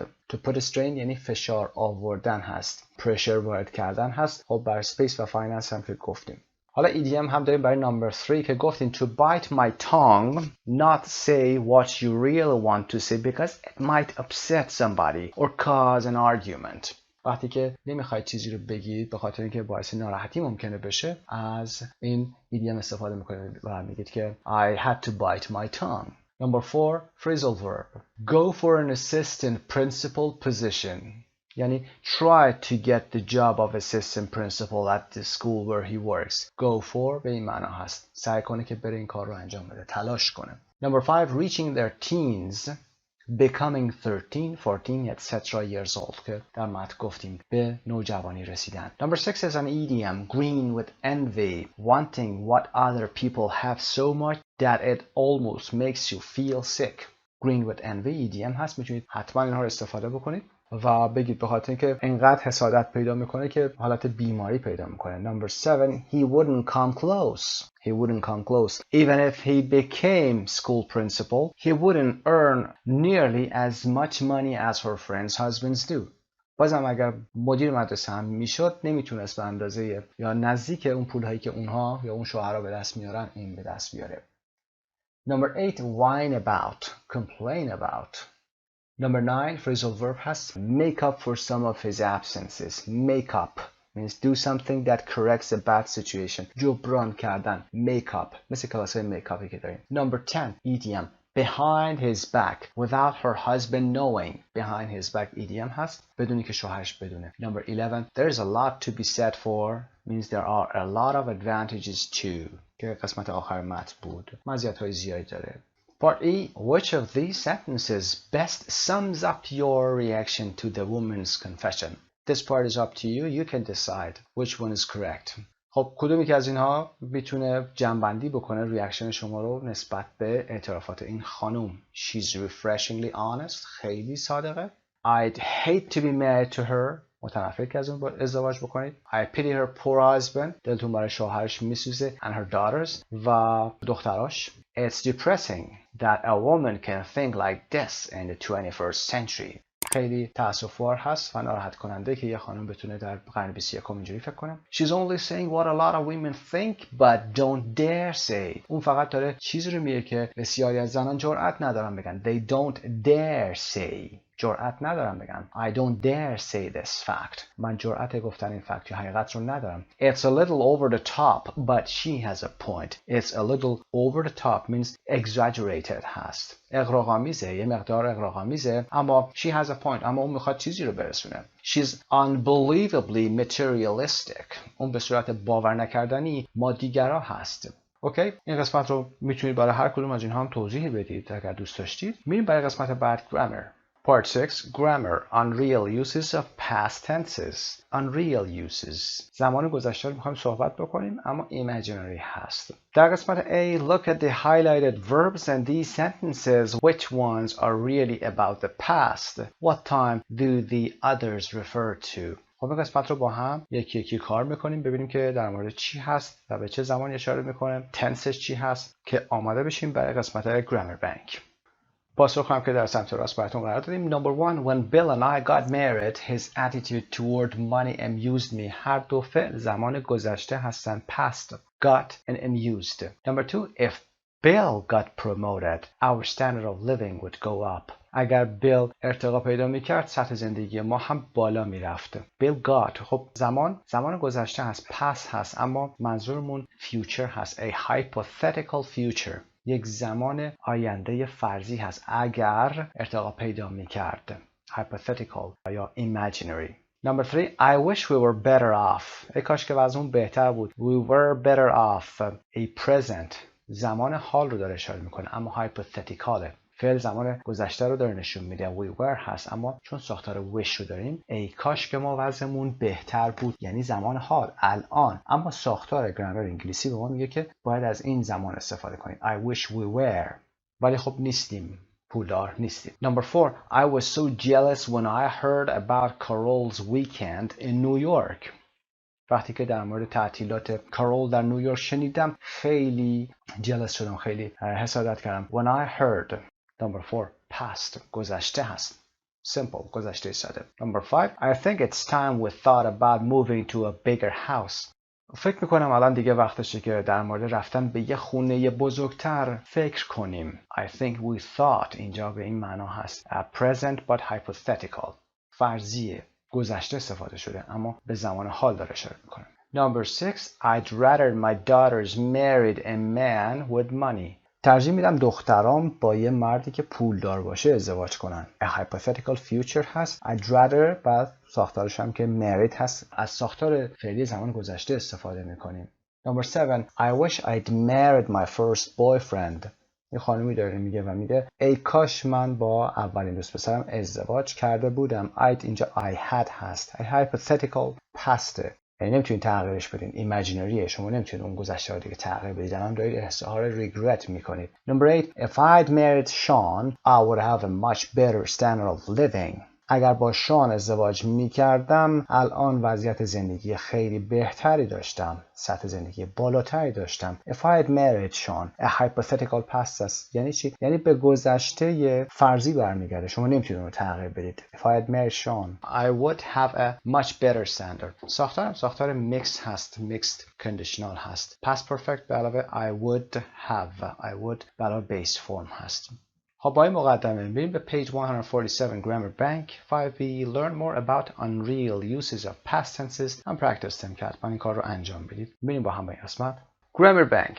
Unreal uses of past tenses. Number 1. We use wish plus simple past to talk about things we would like to be different in the present or future but which are impossible or unlikely. For example, it's a difficult problem. I wish I knew the answer to it. مسئله سختیه. ای کاش که جوابشو میدونستم. ساختار wish به علاوه فعل زمان گذشته رو زمان استفاده میکنیم که بخوایم وضعیتی در زمان حال یا آینده متفاوت باشه اما میدونیم که impossible و یا unlikely هست. امکانش وجود نداره که ما این تغییر رو به وجود بیاریم. Use wish plus past perfect to talk about things which happened or didn't happen in the past and which we now regret. ساختار wish به علاوه past perfect رو که در مثال پایین اومده زمانی استفاده میکنیم که چیزی حالا اتفاق افتاده و یا اتفاق نیفتاده در گذشته و ما برای اون اظهار ندامت و پشیمانی میکنیم. مثال I wish I hadn't spoken to Jane like that. You know how sensitive she is. ای کاش اونطوری با جین صحبت نمی کردم یا نکرده بودم. میدونید اون چقدر حساسه. یعنی من باهاش صحبت را کردم. به اون شکل صحبت کردم و الان regret دارم. I wish I hadn't spoken. ساختار had علاوه past participle هست. We sometimes use that after wish. For example, I wish that I knew the answer. گاهی وقتا بعد از ساختار I wish ما that رو هم میاریم. ای کاش که پاسخ سوال رو میدونستم. I wish that. و یا بدون that میگیم. 2. You can also use if only instead of wish with the simple past and past perfect. This can be used by itself. If only I knew. Or with another clause. if only هم ساختار دیگه هستش که داره در مورد ای کاش صحبت میکنه اما مقداری تأثیرش بیشتره و استرس بیشتری وارد میکنه. If only I knew the answer means I wish I knew the answer. به این ساختار دقت داشته باشید. ساختار if only I knew. نو هم که زمان گذشته هست. در برابرش میتونیم بگیم I wish I knew the answer. فرقی نداره اما if only ساختاری هست که emphatic هست و تأثیر و استرس بیشتری داره. تأکید بیشتری داره. و یا If only you hadn't forgotten the map would be there by now. اگر شما نقشه رو فراموش نکرده بودی hadn't forgotten would be there by now. الان دیگه ما اونجا بودیم. If only is more emphatic than wish. Remember, when we want to talk about things we want to happen or stop happening because they annoy us, we use wish or if only plus person or thing plus would plus infinitive. For example, I wish the bus would come. If only he wouldn't keep whistling when I'm working.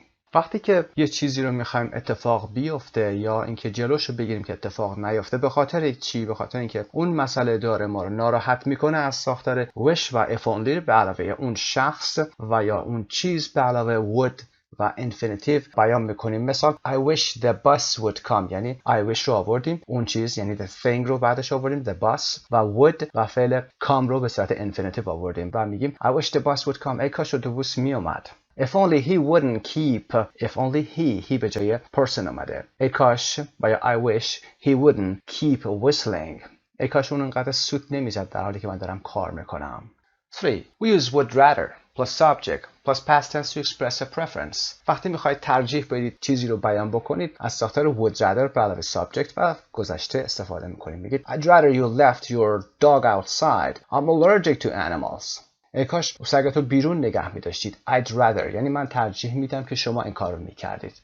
من به حیوانات حساسیت دارم. Are you sure this is a good time to talk? مطمئنی که زمان خوبی برای صحبت کردنه؟ Would you rather I call back later? دوست داری که من زمان دیرتری زنگ بزنم یا بعداً زنگ بزنم؟ We can also use would rather plus infinitive without to when there is no change of subject.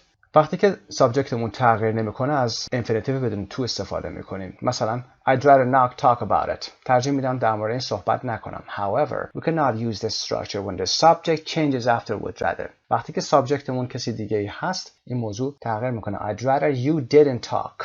I'd rather you didn't talk. اینجا دیگه از infinitive استفاده نکنیم و زمان گذشته رو استفاده کردیم. ترجیح میدادم که یا ای کاش که شما صحبت نمیکردید در مورد این موضوع. 4. We use the simple past after its time plus subject to say that something has to be done now or in the near future. وقتی میخوایم بگیم وقتشه که کاری رو انجام بدیم از ساختار its time به علاوه subject استفاده میکنیم و past simple رو بعدش میریم. Don't you think it's time you found a job? فکر نمیکنی الان وقتشه که شما شغل پیدا میکردی؟ It's been 6 months since you finished college. 6 ماهه که الان شما دانشگاه رو تمام کردی. It's time the government did something about unemployment. وقتشه که دولت کاری در مورد بیکاری میکرد یا انجام بده. البته منظورمون زمان حال یا آینده است.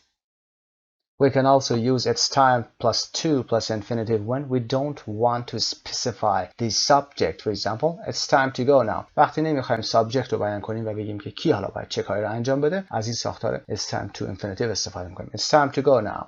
It's time to watch. It's time to see.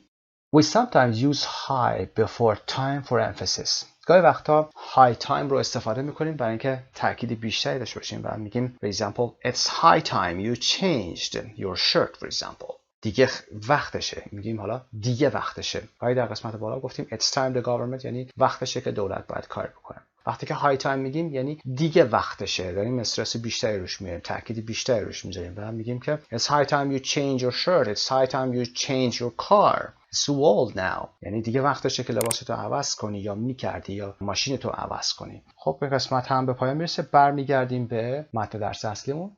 Part C. Make questions to ask a partner. خواهید سوالاتی رو آماده کنید که از دوستاتون بپرسید. Do you ever wish هیچ وقت میخواستید که you could meet a wealthy significant other.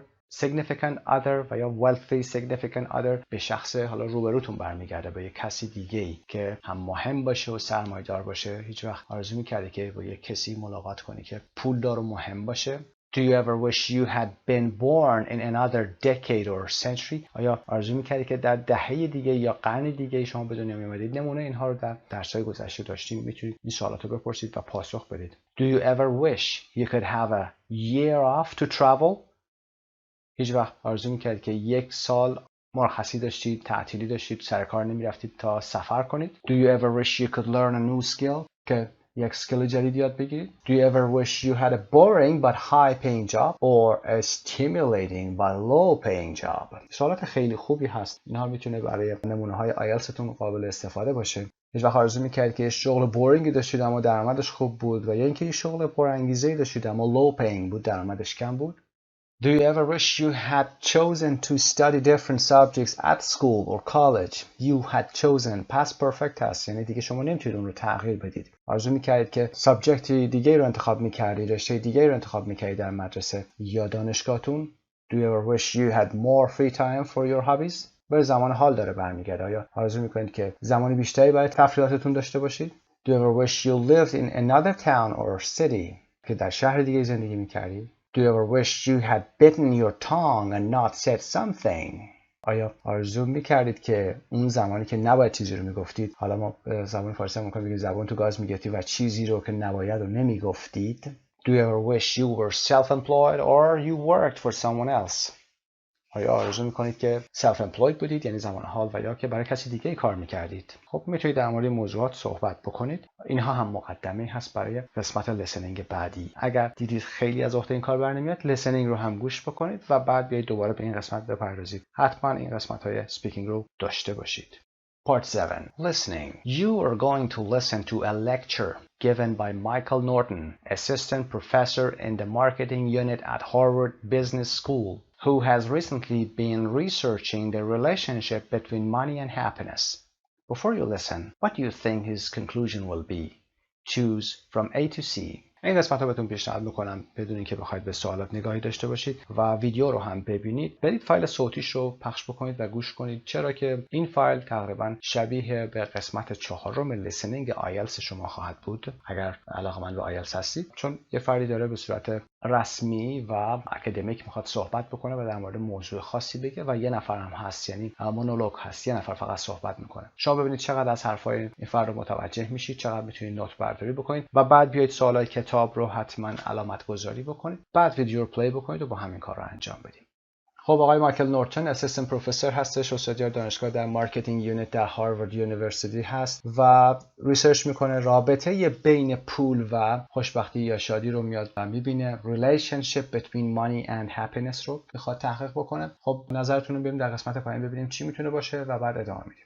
Having more money than they had before never makes people happier regardless of what they do with it. بدون توجه به اینکه با پول چه کاری انجام میدن. Can make people happier if they spend some of it on other people. میتونه دیگران رو شادتر بکنه اگر بخشی از این پول رو برای دیگران خرج بکنن. و C هم که always makes people happier even if the amount of extra money is small. پول بیشتر داشتن نسبت به گذشته همیشه افراد خوشحال میکنه حتی اگر مقدار اکسترا مانی که دارن در میارن کم باشه. خب این قسمت پاسخش میتونه B بگیم. Can make people happier if they spend some of it on other people. یک چیز رشنالی هست. بریم با هم با فایل صوتی رو گوش کنیم. قسمت B. Read the glossary, then listen to the first part of the lecture. Did you predict correctly? خب بریم قسمت باکس رو بخونیم با هم. The University of British Columbia, one of the top Canadian university هست. Domain به معنی area و field هست. Field study, research or study that is done in the real world rather than in a library or laboratory. خب field study همون مطالعه میدانی هست که در بحث اکادمیک ما میگیم و تحقیق هستش که در دنیای واقعی انجام میشه و نه در آزمایشگاه یا در کتابخانه. Boston University City on the east coast of the US در ساحل شرقی ایالات متحده قرار گرفته. این شهر که University City هست و دانشگاه هست. Profit sharing bonus, an extra payment made to workers when the company has made a profit. When the company has made a profit یعنی کمپانی درآمدزایی کرده، سود به دست آورده. Made a loss اگر داشته یعنی ضرر کرده. وقتی که کمپانی made a profit میکنه این اکسترا پیمنت رو میاد به ورکرز میده و این رو بهش میگیم profit sharing bonus. بونس که انعام هست و profit sharing میکنه، سود رو بین اینها تقسیم میکنه به عنوان انعام بونس. خب بریم با فایل صوتی گوش کنیم و بعد قسمت های بعدی. 3.10 Part 1 One of the most puzzling paradoxes in social science is that although people spend so much of their time trying to make more money, having more money doesn't seem to make them that much happier. Paradox یا paradox رو توضیح بدیم. Paradox is a statement that contradicts itself or that must be both true and untrue at the same time. پارادوکس رو یا پارادوکس که در فارسی عملاً جا افتاده رو میتونیم چند مثال فارسی بگیم براش و بعد انگلیسی رو هم میگم براتون. مثال فارسیش مثل فقیران منعم و گدایان شاه. و برای انگلیسی میتونیم بگیم a wise fool. A wise fool. F-O-O-L. یا این مثالی که در فارسی و انگلیسی داریم تقریبا شبیه هم هستن. میگیم truth is honey which is bitter. Truth is honey which is bitter. حقیقت تلخه. خب اینا میشه پارادوکس. بریم ادامه متن رو با هم داشته باشیم. My colleagues Liz Dunn and Laura Aknan, both at the University of British Columbia, and I, wondered if the issue was not that money couldn't buy happiness, but that people simply weren't spending it in the right way to make themselves happier. Liz had the great idea of exploring whether, if we encouraged people to spend money in different ways, we could uncover the domains in which money might lead to happiness. Okay. domain رو تعریف کردیم که area و field هست، زمینه های مختلف. We conducted a number of studies in which we showed that money can buy happiness. We conducted a number of studies. Conducted, we did. حالت رسمی و اکادمیکش we conducted، انجام دادیم. When people spend that money pro-socially on others. Pro-socially. Pro-social means behavior or intent to benefit others, such as helping, sharing, donating, and cooperating. وقتی که شما به دیگران کمک میکنید، فکرتون، نیتتون همیشه پاک است و pro-socially فکر میکنید، این رو با رفتار pro-social میگیم. pro به معنای موافق هست. pro-social. For example, giving gifts to friends, donating to charities, etc., rather than on themselves. Say buying flat-screen televisions. خب سوالات قسمت 30 رو حالا با هم انجام میدیم. Listen again and answer the questions. میتونید دوباره گوش کنید. سوالات رو چک کنیم. What is the paradox that puzzled Norton? That although people spend a lot of their time trying to make more money, having more money doesn't make them happier. اگرچه مردم همش دارن تلاش میکنن و وقتشون رو میذارن که پول بیشتر به دست بیارن، اما پول بیشتر داشتن خوشحالشون نمیکنه. Number 2, what did he and his colleagues, means co-workers, think the reason for this was. دلیلش چی بوده؟ Because they weren't spending their money in the right way. به این دلیل بوده که پولشون رو توی مسیر درست خرج نمی‌کردن. Number 3, what did the research show? نتیجه ریسرچ چی بوده؟ The research showed that money can make people happier if they spend it on other people. Pro-socially که در موردش صحبت کردیم. Rather than on themselves. Part A. Now listen to the rest of the lecture and choose the correct answer. به قسمت بعد گوش میکنیم با هم.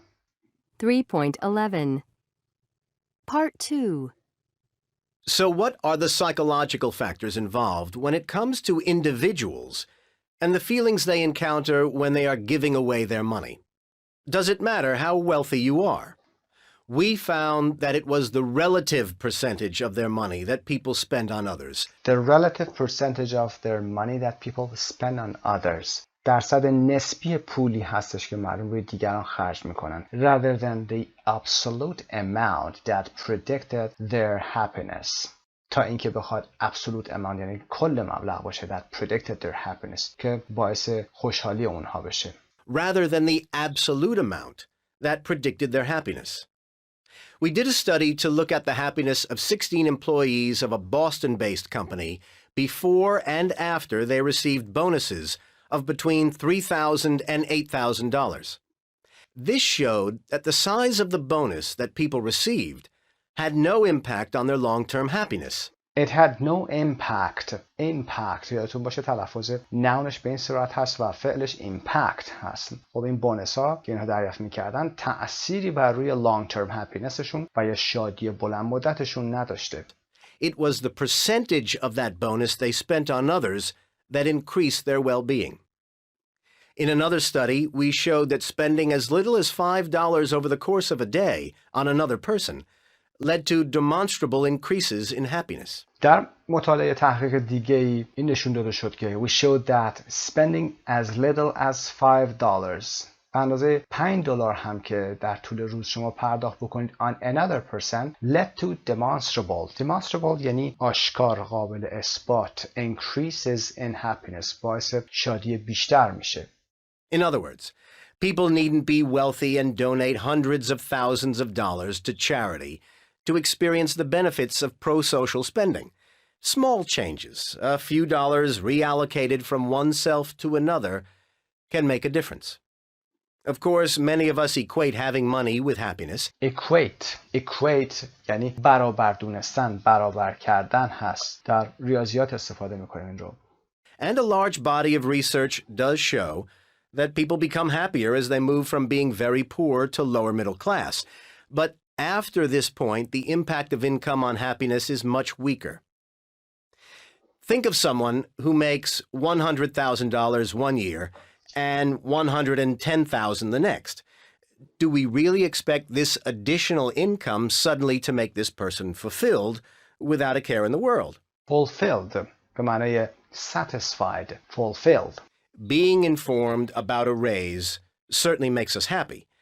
But the $10,000 doesn't make our siblings or in-laws any less difficult to deal with over the course of the following year.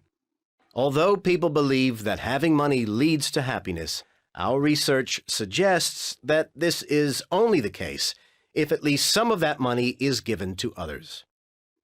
We had one final question. We wanted to know whether knowing about the effect of pro-social spending might erase it, if people engaged in pro-social spending in a calculated manner in order to get happy. We conducted a research project in conjunction with the New York Times, in which readers who had been told about our findings were invited to complete a brief survey in which they reported their happiness, as well as how much money they'd spent on others and on themselves so far that day. Consistent with our previous research, we found that spending more on others was associated with greater happiness among this sample of approximately 1,000 New York Times readers, even though the respondents had been exposed to our previous findings. Question 1. The research into pro-social spending done with employees in Boston showed that the important factor was B. The percentage of the bonus that they spent on others. اون درصد از افزایش حقوقی رو که بر روی دیگران صرف می‌کردن بوده. Number 2. The second study showed that A. Even spending a small amount on others will affect your happiness. حتی مقدار کمی برای دیگران که شما خرج بکنید will affect با A هست verbش هست. برای شادی شما تأثیر خواهد گذاشت. 3. Previous research showed that people become happier when they have very little money and then become reasonably well off. تحقیقات قبلی نشون داد که مردم زمان خوشحال میشن که اول پول کمی داشته باشن و بعد افزایش درآمد داشته باشن. Number 4, Norton and his researchers also wanted to test whether knowing in advance about pro-social spending would eliminate the effect on people's happiness. eliminate یعنی حذف کردن، برداشتن، رفع شدن که تأثیرش رو برای شادی دیگران یا مردم حذف بکنه. Number 5, the research showed that this knowledge did not reduce the positive effect of pro-social spending. Did not reduce باعث کاهش نشده، کاهش تأثیر مثبت بر روی pro-social spending نشده. And part E, are you convinced by the results of Norton's research? Why or why not? It means that do you agree that spending money pro-socially, it means on others, makes you feel happier than if you had spent it on yourself?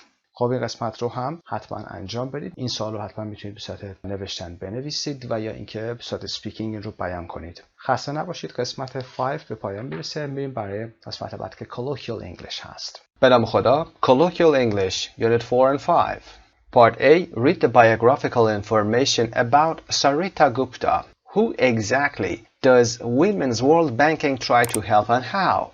Sarita Gupta is an executive with more than 25 years experience in promoting awareness and raising funds for international non-profit organizations.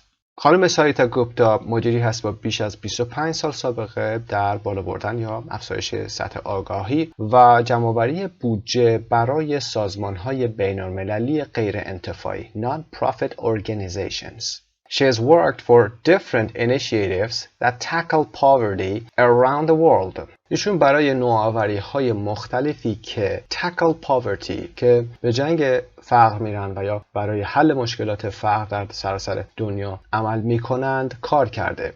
From 2007 to 2010, she was the Vice President of Development and Communications at Women's World Bank. از سال 2007 تا سال 2010 این خانم جانشین یا معاون این سازمان به نام Development and Communications در Women's World Banking بوده که سازمان دیگه‌ای هست بزرگتر، بحث بانکداری زنان در جهانه. The mission of the Women's World Banking is to strengthen and expand its global network of microfinance institutions and banks to help support low-income women access financial services and information. مأموریت این بانک Women's World Banking تقویت و گسترش گلوبال نتورکش هست، شبکه جهانیش هست از مایکروفایننس اینستیتوشنز که مؤسسات یا نهادهای مایکروفایننس هستن که همون مؤسسات خردمالی هستن که با بودجه های کم کار میکنن و بانک هایی هست که help support کمک میکنن، پشتیبانی کنن low income women زنان کم درآمد و access financial services and information که به خدمات مالی و اطلاعات دسترسی پیدا کنن. The organization believes that with the right tools women can overcome poverty by building assets and protection in times of economic stress. این سازمان معتقد هست که با ابزارهای مناسب زنان میتونن بر فقر فائق بیان، چیره بشن، can overcome by building assets با ساختن دارایی ها assets و protection که به معنی سرپناه هست in times of economic stress در زمانهای فشار اقتصادی میتونن بر فقر فائق بیان یا چیره بشن. و اما سوال بالا رو با هم ببینیم، biographical informationش رو خوندیم و ببینیم که هدف چی هست. Women's World Banking tries to help low-income women access financial services and information through microfinance institutions and banks. فایننس به بودجه و درآمدها و دارایی برمیگرده. مایکرو هم که پیشوندی هست به معنای ریز که در کل به معنای بودجه های کم برای افرادی که ضعیف هستند تخصیص داده میشه تا اونا بتونن از عهده قسط و وامش بر بیان. 3.12. Watch or listen to part 1 of an interview with her. Mark sentences 1 to 5 below true or false. خب فایل صوتی رو حتما گوش کنید، بعد فایل ویدیویی رو با هم میبینیم و به سوالات پاسخ میدیم.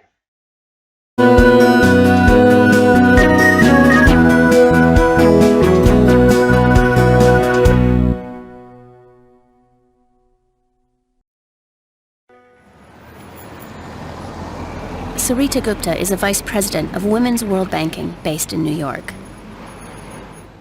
Could you tell me who founded Women's World Banking and why? The idea behind Women's World Banking came out in a meeting that was held in Mexico in 1975. It was the United Nations' first International Year of the Women. And really they were gathering women from around the world to discuss women and human rights. And there was a small group that started to think if we could work on only one issue, because they were discussing domestic violence, economic access, education, the whole plethora of human rights. The whole plethora of human rights. کل مجموعه حقوق بشر رو داره میگه. So if we could only discuss one issue, sort of focus on one issue, put all our energies behind it, what would that be? What would be that catalyst? catalyst به معنای کاتالیزور هست در بحث شیمی حتما میدونید و یا کمک کننده هست که این فرآیند رو سریعتر سرعت ببخشه. And they decided that it would be economic independence for women. Economic independence استقلال اقتصادی یا مالی هست. So that if a woman has the access to financial independence, then she can choose and she can have greater access to education, opportunity, well-being. And that's where the idea came about, and Women's World Banking was really set up. The first mission was to give women all over the world a greater access to the economies in their own countries. سایت مجموعه زبان میگم. Where did the idea of microfinance come from? The idea behind microfinance, again, goes back to the mid-70s. There had been, by that time, several decades of what we call the Western world giving massive amounts of aid to the developing world, and a realization that a lot of it was not working. There were still many people who are left poor. So, Muhammad Yunus is credited as being the father of microfinance. Muhammad Yunus is credited as. If someone is credited as something به این معنا هست که اون فرد مشهور هست یا معروف به این موضوع هست یا به اون شهرت هست. He's an economist living in Bangladesh, a very poor country. And he looked around and he said, what is it that the poor lack? What is it that they need? And the answer is obvious. They need money. And all of us, in order to get started, have had access to credit. So the poor can't get access to credit. We all have access to credit, but the poor can't get access to credit. یعنی به اعتبار دسترسی نداریم. ما ضمانت بانکی نداریم. اونها پشتوانه بانکی ندارن اما ما داریم. They can't go to relatives to borrow because generally the relatives are as poor as they themselves are, and they certainly cannot go into a bank and borrow because they have no collateral. And they can't go to the bank because they have no collateral. Collateral هم به معنای وثیقه هست یا ضامن هست. How did Dr. Yunus solve these problems? There are really 3 innovations that he came up with that are brilliant in hindsight. That they are brilliant in hindsight. Hind به معنای پشت هست. Hindsight به معنای بازاندیشی، پس‌نگری. وقتی که برمیگردیم نگاه میکنیم. One was, okay, the poor have no collateral, but let's figure out a way to create collateral, which means collateral is basically if you're not going to pay back the loan, that somebody's held responsible.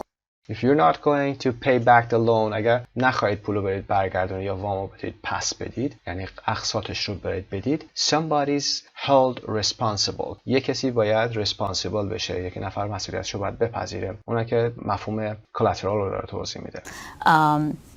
So he came up with a lending methodology where there was a group of peers. A group of peers یعنی گروهی که تقریبا هم سطح هستن، حالا هم قطار هستن، مثل دانش آموزان با هم peers هستن، کسانی که coworker هستن peers هستن با هم. That were given the loan and they would be lending to each other and the group held each member accountable for paying back.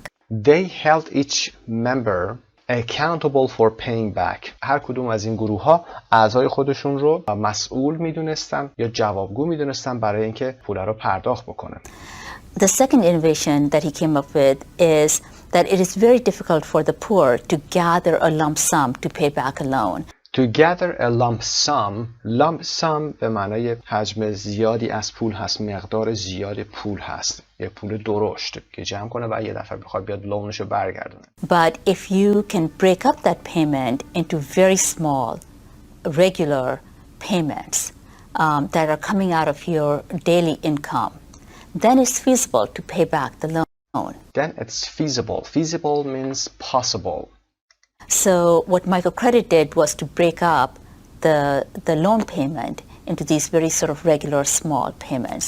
And the third was really an incentive system. An incentive system. Incentive system سیستم مشوق هست، سیستم تشویقی. Incentive. That the poor were not encouraged to borrow a large amount. They only borrowed what they could use in their business and then pay back. And if they paid back successfully, then they were eligible for a larger loan. They were eligible for a larger loan. Eligible یعنی واجد شرایط بودن. برای هر چیزی ما eligible رو میتونیم استفاده کنیم. Okay, number 1. The idea behind women's world banking originated in 1975 at a United Nations meeting in Mexico. True.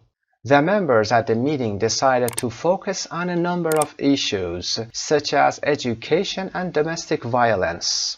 خب قرار شد که اونها در اون جلسه برای چه چیز تمرکز کنن؟ برای education و domestic violence. Domestic violence هم که خشونت‌های خانگی هست یا خانوادگی هست. False. 3. Muhammad Yunus is credited for pioneering the concept of microfinance.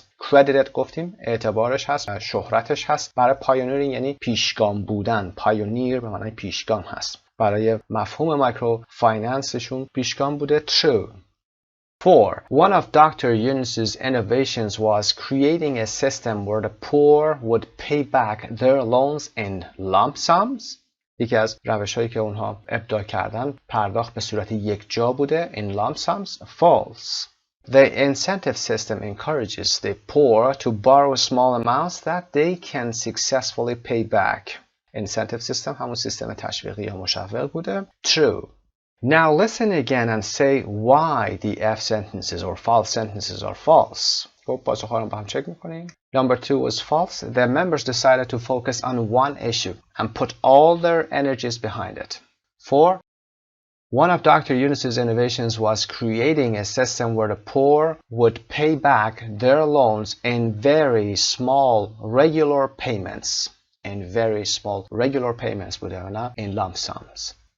در قسمت بالا in glossary box we have 4 words or names. Microfinance, noun, the provision of financial services to low-income clients to help poor people out of poverty. Microfinance رو تعریف می‌کنه اینجا. فراهم کردن خدمات مالی برای مراجعین یا مشتریان یا کسانی که low income هستن، با درآمد پایین هستن، و یا اینکه to help poor people out of poverty، به فقرا کمک کردن برای اینکه اونها رو از فقر نجات دادن. محمد یونس بنگلادشی developer of the micro credit movement که نهضت مایکرو کردیت هست، اعتبارات کوچیک، and winner of the 2006 Nobel Peace Prize، برنده صلح نوبل سال 2006 هم بوده. collateral noun، به عنوان noun adjectiveش معنی دیگه داره. property or something valuable that you promise to give to somebody if you cannot pay back money that you borrow. collateral هم که گفتیم وثیقه ضامن هست. peer noun، a person who has the same social status or status as you. peer هم در متن گفتیم.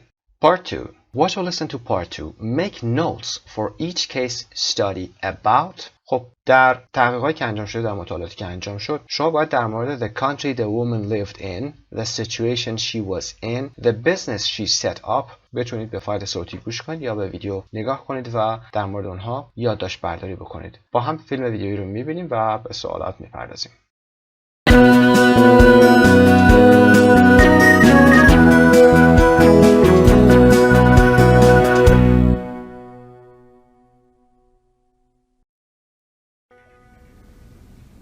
Do you have any examples of individual success stories?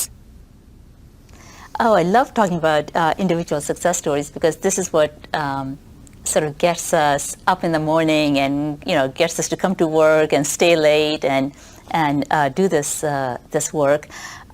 Since I've been at Women's World Banking, I've been to the Dominican Republic, Jordan, and India.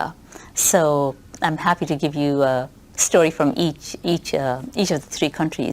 توی کشور که اشاره کرده The Dominican Republic، جردن و ایندیا، هندوستان رو میشناسید و یا هند. جردن اردن هست در نزدیکی فلسطین و Dominican Republic جمهوری دومینیکن هست و حتما دقت کردید که د رو برای این کشور فقط آوردیم به خاطر اینکه ریپابلیک بوده، جمهوری چون بوده، حرف تعریف د رو هم داره. The DR is a more established economy. DR منظورشون همون Dominican Republic هست. If you will. And so the woman I met had already had successive loans that she had taken from our partner. Successive loans یعنی پشت هم دیگه وام‌هایی رو گرفته بوده. In the DR. And what she did was to start out, she was basically selling food from her kitchen, making excess food and selling. She was basically selling food from her kitchen. Basically اساساً و به صورت پایه‌ای از خونه شروع کرده، غذا رو از آشپزخونه خودش شروع کرد. Making excess food یعنی بیشتر از نیازی که خودش داشت، همون غذایی که می‌خواست بخوره رو بیشتر درست می‌کرد و می‌اومد این رو می‌فروخت، اضافه‌اش رو. It to the factory workers, took out a loan, sort of increased that business, and then set up a little cantina out of her. کانتینا به زبان اسپانیایی میتونه کافه باشه و یا اینکه یک آشپزخونه کوچیک. Living room, so that along with food, she was selling cigarettes, beer, candy, etc.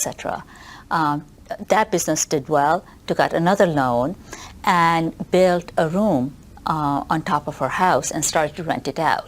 That business did well. اون بیزنس خوب بودش، درآمدش خوب بود. Took out another loan. وام دیگه میگیره و built a room on top of her house. و یه اتاق هم بالای خونش میسازه and started to rent it out. To rent it out میره این خونه رو به رنت میده یا رهنش میده، اجارهش میده. And so over 7 years, what she's been able to do is to completely build a new home for herself and rent out the old one And this is going to ensure income in her old age. This is going to ensure income in her old age. این کاری که انجام داده سرمایه‌گذاری بوده برای زمانی که به کهنسالی میرسه و براش درآمدزایی خواهد کرد. Because at some point she's going to be too old to work in the kitchen and to be, standing on her feet behind the cantina counter. And she's looking at these rental rooms that she has been able to put on as her old age security. In Jordan, I'll tell you about a young woman that we met.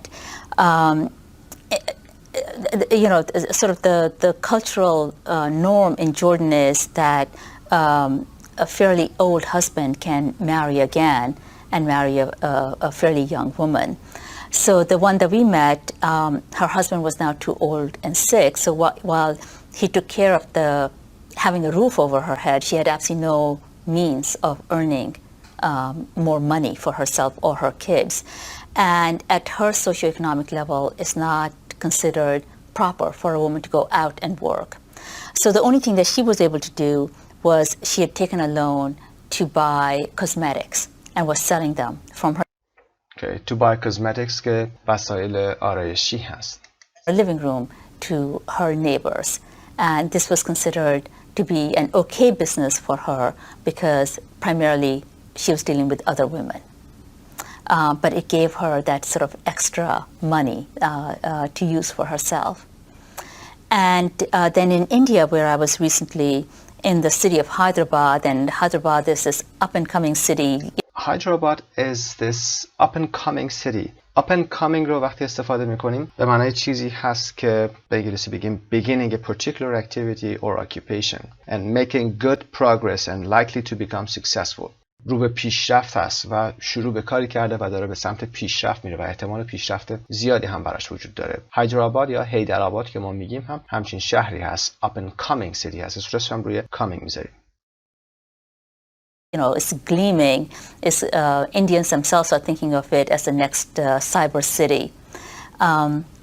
But across town they have slums. Slums محله‌های فقیرنشین شهر هست. Where even now, both men and women have not gone to school, they're not educated, and their only recourse is to work in the informal economy. And their only recourse به معنای possibility, alternative و یا به فارسی بگیم چاره، تنها چاره اونها در کار کردن در اقتصاد اینفورمال و یا بی‌ثباتش هست. So the family that we met, the husband was a vegetable cart a vegetable seller, so he took his cart and went out into the more affluent neighborhoods. To the more affluent neighborhoods. خب affluent رو در درس گذشته کار کردیم. در محله‌های مرفه‌تر میرفت و با اون گاریه که سبزیجات بود میرفت اونجا سبزیجاتش رو میفروخت. The son had dropped out of school to join his father to push a similar cart, and the mother had taken a loan to embroider saris. To embroider saris. Embroider این گوشه دوزی هایی که مربوط به کار خیاطی هست برای زیبا کردن پارچه های ساری که همین لباس های هندی هست. And she did this at home sort of in her spare time. And what she really wanted to do was to amass enough income. To amass. mass گفتیم به معنای توده هست. amass به معنای verb یعنی to gather و یا جمع کردن. Enough income so that she would cut out the middleman. She would cut out the middleman. Middleman دو کلمه هست. Middleman or dealer به معنای واسطه یا دلال هست. واسطه یا دلال. Because she basically got half of what the sari was worth because she was handing it over to a middleman. So that if she could buy the materials herself, embroider it herself and sell it herself to the store, she could in effect double her income without doubling her labor. Double her income without doubling her labor. درآمدش رو 2 برابر میکرد بدون اینکه بخواد کار خودش رو 2 برابر بکنه. Without doubling her labor. labor به معنای کار هست. laborer هم کارگر میشه. پاسخ کیس استادی ها رو هم که 1, 2, 3 هست اینجا میذاریم. شما میتونید پاس کنید و کل متنی بوده که با هم کار کردیم در فایل تصویری. میتونید از این استفاده کنید اگر میخواید یادداشت کنید. در قسمت B هم که سوالاتی که در قسمت پایین اومده به صورت شخصی باید به این سوالات پاسخ بدید، نظر فردی هست. When Sarita mentions how the several decades of the Western world giving massive aid to developing nations was not working, why do you think it wasn't effective? خب بگید که چرا کمک‌های مالی عظیمی که کشورهای غربی می‌کردن به کشورهای فقیر کارآمد نبود و چرا effective نبوده. Number 2, to what extent do you think microfinance would be useful in your country? نظر شخصیتون رو حتما بگید با استفاده از کلماتی یاد گرفتید، ساختاری که یاد گرفتید و بگید که تا چه اندازه‌ای مایکروفایننس در کشور ما مناسب خواهد بود یا مناسب هست یا نه. Number 3, what obstacles might local people face with the Dr. Yunus's innovations? در کشور ما local people ممکنه که با چه موانعی مواجه بشن در ارتباط با innovation ها یا ابداعات دکتر یونس. Obstacles، موانع. در قسمت گلاساری هم که در متن گفتیم the DR the Dominican Republic هست، cantina noun هست، Spanish for a cafeteria or kitchen. Embroider verb هست to decorate cloth with a pattern of stitches usually using colored thread. To decorate cloth یعنی که پارچه‌ای رو بیای decorate کنی، تزیین کنی with a pattern of stitches با الگوهای از اون حالتهای مثل بخیه زدن که در روی بدن داریم. Stitches دوخت هست. Usually using colored thread که از معمولا از نخهای رنگی استفاده میشه. Thread نخ هست. Middleman noun هست a person or a company that buys goods from the company that makes them and sells them to somebody else. Middleman رو هم که گفتیم کسی هست یا شرکتی میتونه باشه که کالاها رو از یک فرد یا شرکت میخره و به دیگران میفروشه. Middleman. For example, you should buy direct from the manufacturer and cut out the middleman. Means avoid using a middleman یا dealer. Part 2, looking at language. Restating information. Sarita Gupta often restates information in a slightly different way to make her point clear. This can be useful for clarifying complicated technical information and make it comprehensible. ساریتا گوپتا گاهی وقتا ریستیت میکنه اطلاعاتش رو به شکل متفاوتی تا اینکه پوینتش رو کلیر بکنه، اون چیزی رو که میخواد برسونه رو شفاف سازی کنه و بگه. This can یک بی اینجا اضافه میتونید کنید. This can be useful for clarifying complicated technical information. گاهی وقتا شما دارید technical information پیچیده ای رو دارید بیان میکنید، مثل همین موضوع بانکینگ رو که در داشتن صحبت میکردن، بازش کردن، collateral رو اومدن بازش کردن. And making it comprehensible که قابل درک باشه. 314. Listen to some extracts from the interview and complete the phrases. خب از همین ریستیتینگ ها در قسمت پایین ما داریم. فایل صوتی رو گوش میکنیم، قسمت های خالی رو پر میکنیم و بعد در مورد صحبت میکنیم. 3.14 1. So if we could only discuss one issue, sort of focus on one issue, put all our energies behind it, what would that be? So if we could only discuss one issue, sort of دوباره میگه focus on one issue, sort of focus on one issue, put all our energies behind it. یعنی تمرکز کردن رو دوباره میاد میگه put all our energies behind it. انرژیمون رو کلا پشت این قرار بدیم. 2. What is it that the poor lack? What is it that they need? What is it that the poor lack? L-A-C-K. اون چیزی که اونها ندارن چیه؟ فقرا ندارن چیه؟ What is it that they need? lack رو دوباره میاد میگه they need. 3. And the third was really an incentive system that the poor were not encouraged to borrow a large amount. They only borrowed what they could use in their business and then pay back. So that the poor were not encouraged to borrow a large amount. و دوباره they only borrowed what they could use in their business and then pay back. 4. And what she did was to start out, she was basically selling food from her kitchen, making excess food and selling it to the factory workers. And what she did was to start out, she was basically selling food. She was basically selling food رو دوباره میاد میگه making excess food and selling it to the factory workers. 5.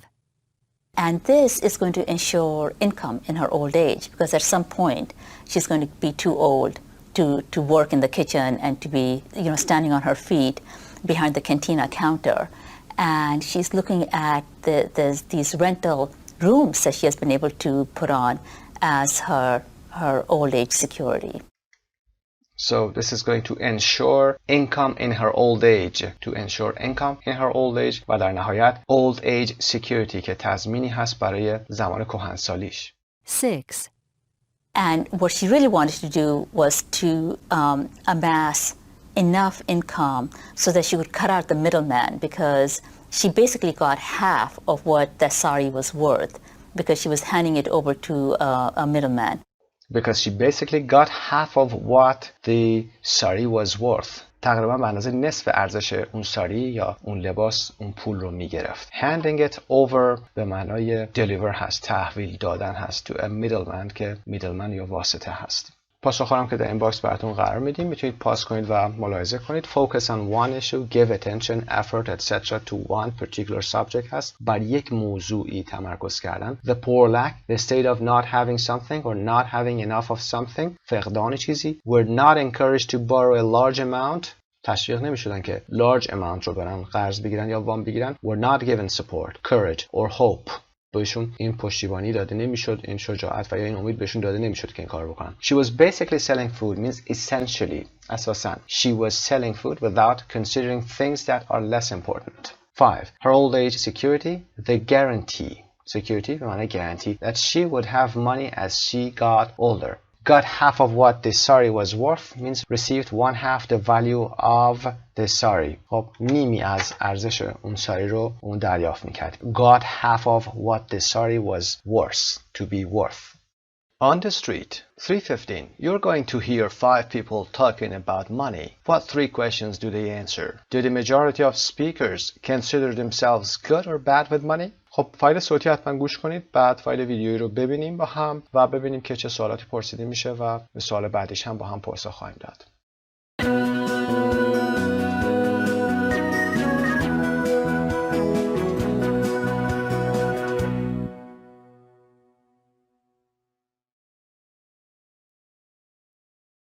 Do you consider yourself good with money?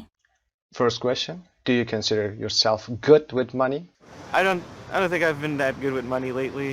I've been kind of on a binge of buying t-shirts. I've been kind of on a binge of buying t-shirts. To be on a binge of buying something, doing something. Binge به معنای زیاده روی کردن هست در هر کاری. معمولا در الکل و غذا خوردن اینها استفاده میشه. اما اینجا داره on a binge of buying t-shirts یعنی دارم زیاده روی میکنم در خرید تیشرت. So there's just a lot of like stuff that have like things from shows that I watch, and I'm like, oh, I'll pick that up. It's cheap enough. But yeah, my closet's like overrun.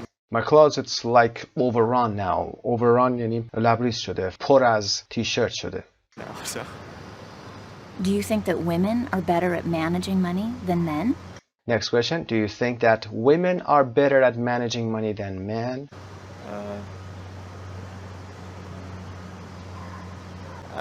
I'm not sure if it's a matter of maybe women better than men. I think it's just, you know, depends on where. I mean, we're in New York City, so it's kind of hard to go anywhere without spending like a lot of money, even if it's just to go out to walk around. But I mean, yeah. So like it might more just be like how based on like where we are, where we live and stuff. But yeah. Do you think having more money would make you happier? Do you think that having more money would make you happier? I don't think having more money would make me happier. I think it would bring a lot more problems. You know, I certainly wouldn't know how to manage it very well right off the. I certainly wouldn't know how to manage it very well right off the bat. Right off the bat امریکن هست و informal معمولا به معنای فوراً بدون مقدمه، یعنی از همون اول هست. Off the bat و یا right off the bat. از همون اولش هم نمیدونم که چطور منیج کنم اون پول رو. Right off the bat, so yeah. Do you consider yourself good with money? Yeah, I think generally I'm pretty good with money. I just found out recently that I have a really high credit score. I just found out that I have a really high credit score. منظورشون به سطح مالیشون در بانک هست، سطح اعتبار مالی بالایی داشتن رو داره میگه، در توان بازپرداخت اقساط بانکی. شما امتیازتون که بالا بره به این شکل میشه. One of the highest you can get, so I'm pretty happy about that. Do you think that women are better at managing money than men? In my experience, no. I think it depends on the person. I've met a lot of women who are really good with money and some women who aren't great, and same with men. Do you think having more money would make you happier? A little bit more money would make me happier, I think. I suppose it depends on what kind of job I'd have to make more money. I'm pretty happy at the moment, so yeah, but I think a little bit more would make me happy. Do you think that women are better at managing money than men? Most women are better managers. Some people would disagree with that they spend most of the time shopping and hanging around with friends and but since they are homemakers, they take care of children, they have a broader vision for the future, so probably they would be better managers of money and stuff. Do you think having more money would make you happier? Not really. My work actually keeps me happy rather than money, so I would not go for an extra amount of money. I'm happy with the work. Do you consider yourself good with money? I do, actually, yeah. No, I do. Why? Because I never go overdrawn. I never go overdrawn. Overdrawn زمانی که شما پول زیادی از بانک بکشی، از حسابت بکشی، از کارت اعتباریت بکشی، چک بی‌محل بکشی. I pay off my credit card. I try to make sure my savings get a reasonable rate of interest. I try to make sure my savings get a reasonable rate of interest. وقتی حساب پس اندازتون به اندازه کافی باشه، پول زیادی جمع میکنید و سودتون بیشتر میشه، سود بانکیتون. I never run out of cash. I never run out of cash. یعنی هیچ وقت کفگیرم به ته دیگ نمیخوره، تمام نمیشه پولم. Kind of an organized person, money-wise. Money-wise یعنی در ارتباط با پول. Do you think that women are better at managing money than men? That's a tricky one. That's a tricky one means that's a little complicated. یه خورده پیچیده است. In some respects, I think so. In some respects, I think so. یعنی تا حدودی فکر میکنم اینطور باشه. I wouldn't want to fall into stereotyping. I wouldn't want to fall into stereotyping رو در درس گذشته stereotyping رو گفتیم. نمیخوام وارد بحث stereotyping یا کلیشه کردن بشم و بگم که زنان بهترن یا مردا. I think men and women spend money on different things. I mean, I do a lot of cycling, and if you see a man and a woman out cycling together, the man always has a better bike. Always. It's quite amazing. So I think men like spending money on their things, whereas women might spend money more on family things. I don't know. So in that sense, I think probably women have more of a perspective on money than men do. Do you think having more money would make you happier? I think having a bit more might. I think having a lot more, it's difficult to say. I think a lot of people find large sums of money. If you won the lottery, say, that would be quite hard to deal with, I think. But an extra 10,000 a year, I think would be just about right. Yeah. Do you consider yourself good with money? No, I'm not good with money because I'm still kind of responsible and I count on my parents a lot still, so. Do you think that women are better at managing money than men? I think women become better at managing money than men because they run the household and divide the income between family members. Do you think having more money would make you happier? I think it could make me happier, but not necessarily. Okay, the answers to this question. The questions were, do you consider yourself good with money? Do you think that women are better at managing money than men? And the third one was, do you think that having more money would make you happier? And two people, Andrew and Katie, consider themselves bad at managing money. Two people, James and Jerry, think they are good at it. Part B, listen again, who. خب قسمت پایین رو باید پاسخ بدیم و بگیم که کدوم سپیکر بوده. پاسخ رو در سمت چپ قرار دادیم. Number one, gives both arguments for women being better managers of money than men. Nazia, speaker 3, gives a specific example of how men and women spend money in different ways. Jerry, speaker 4 بوده که بحث cycling رو گفته بوده. و number 3 is still financially dependent on their parents. Katie, speaker 5 بوده. و number 4 confesses to being extravagant on one thing. Confesses, اعتراف میکنه. To being extravagant. Extravagant هم یعنی کسی که پولو اسراف میکنه، هدر میده. On one thing. پولش روی چیزی داره هدر میده. Number 4 is Andrew که who talked about being on a binge of buying t-shirts. File number 5 has met people from genders who were both good and bad with money. که هر دو جنس رو دیده که هم خوب بودن در بحث مالی، حالا چه مرد و چه زن. جیمز بوده speaker number 2. 316. Listen and complete the phrases with 1 to 3 words. What do you think they mean? دقت داشته باشید از یک کلمه تا 3 کلمه میتونید استفاده کنید و قسمت‌های خالی رو پر بکنید. هرچند مشخص شده براتون. به فایل صوتی گوش می‌کنیم با هم. 3.16 1. I've been kind of on a binge of buying t-shirts. I've been kind of on a binge of buying t-shirts. binge رو گفتیم در وقتی که افراط و زیاده‌روی می‌کنید در کاری. Being on a binge of buying t-shirts, on a binge of drinking or eating something. 2. I just found out recently that I have a really high credit score, one of the highest you can get. Just found out recently that I have a really high credit score. High credit score, one of the highest you can get. یکی از بالاترین سطح اعتبار مالی رو داشتم، یکی از بهترین هایی که میتونید بگیرید. 3. They spend most of the time shopping and hanging around with friends. They spend most of the time shopping and hanging around with friends. Hanging around means وقت تلف کردن و دور زدن با دوستان. 4. I try to make sure my savings get a reasonable rate of interest. I try to make sure my savings. سعی میکنم که پسندازهایی که دارم میکنم get a reasonable rate of interest. حتما یه سود خوبی بهش برسه.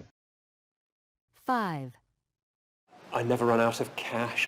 I never run out of cash. یعنی use up نمیکنم، finish نمیکنم کشمو. پول نقدم تمام نمیشه. I never run out of cash. پاسخارم بذاریم براتون. Binge, a short period of time when someone does too much of a particular activity.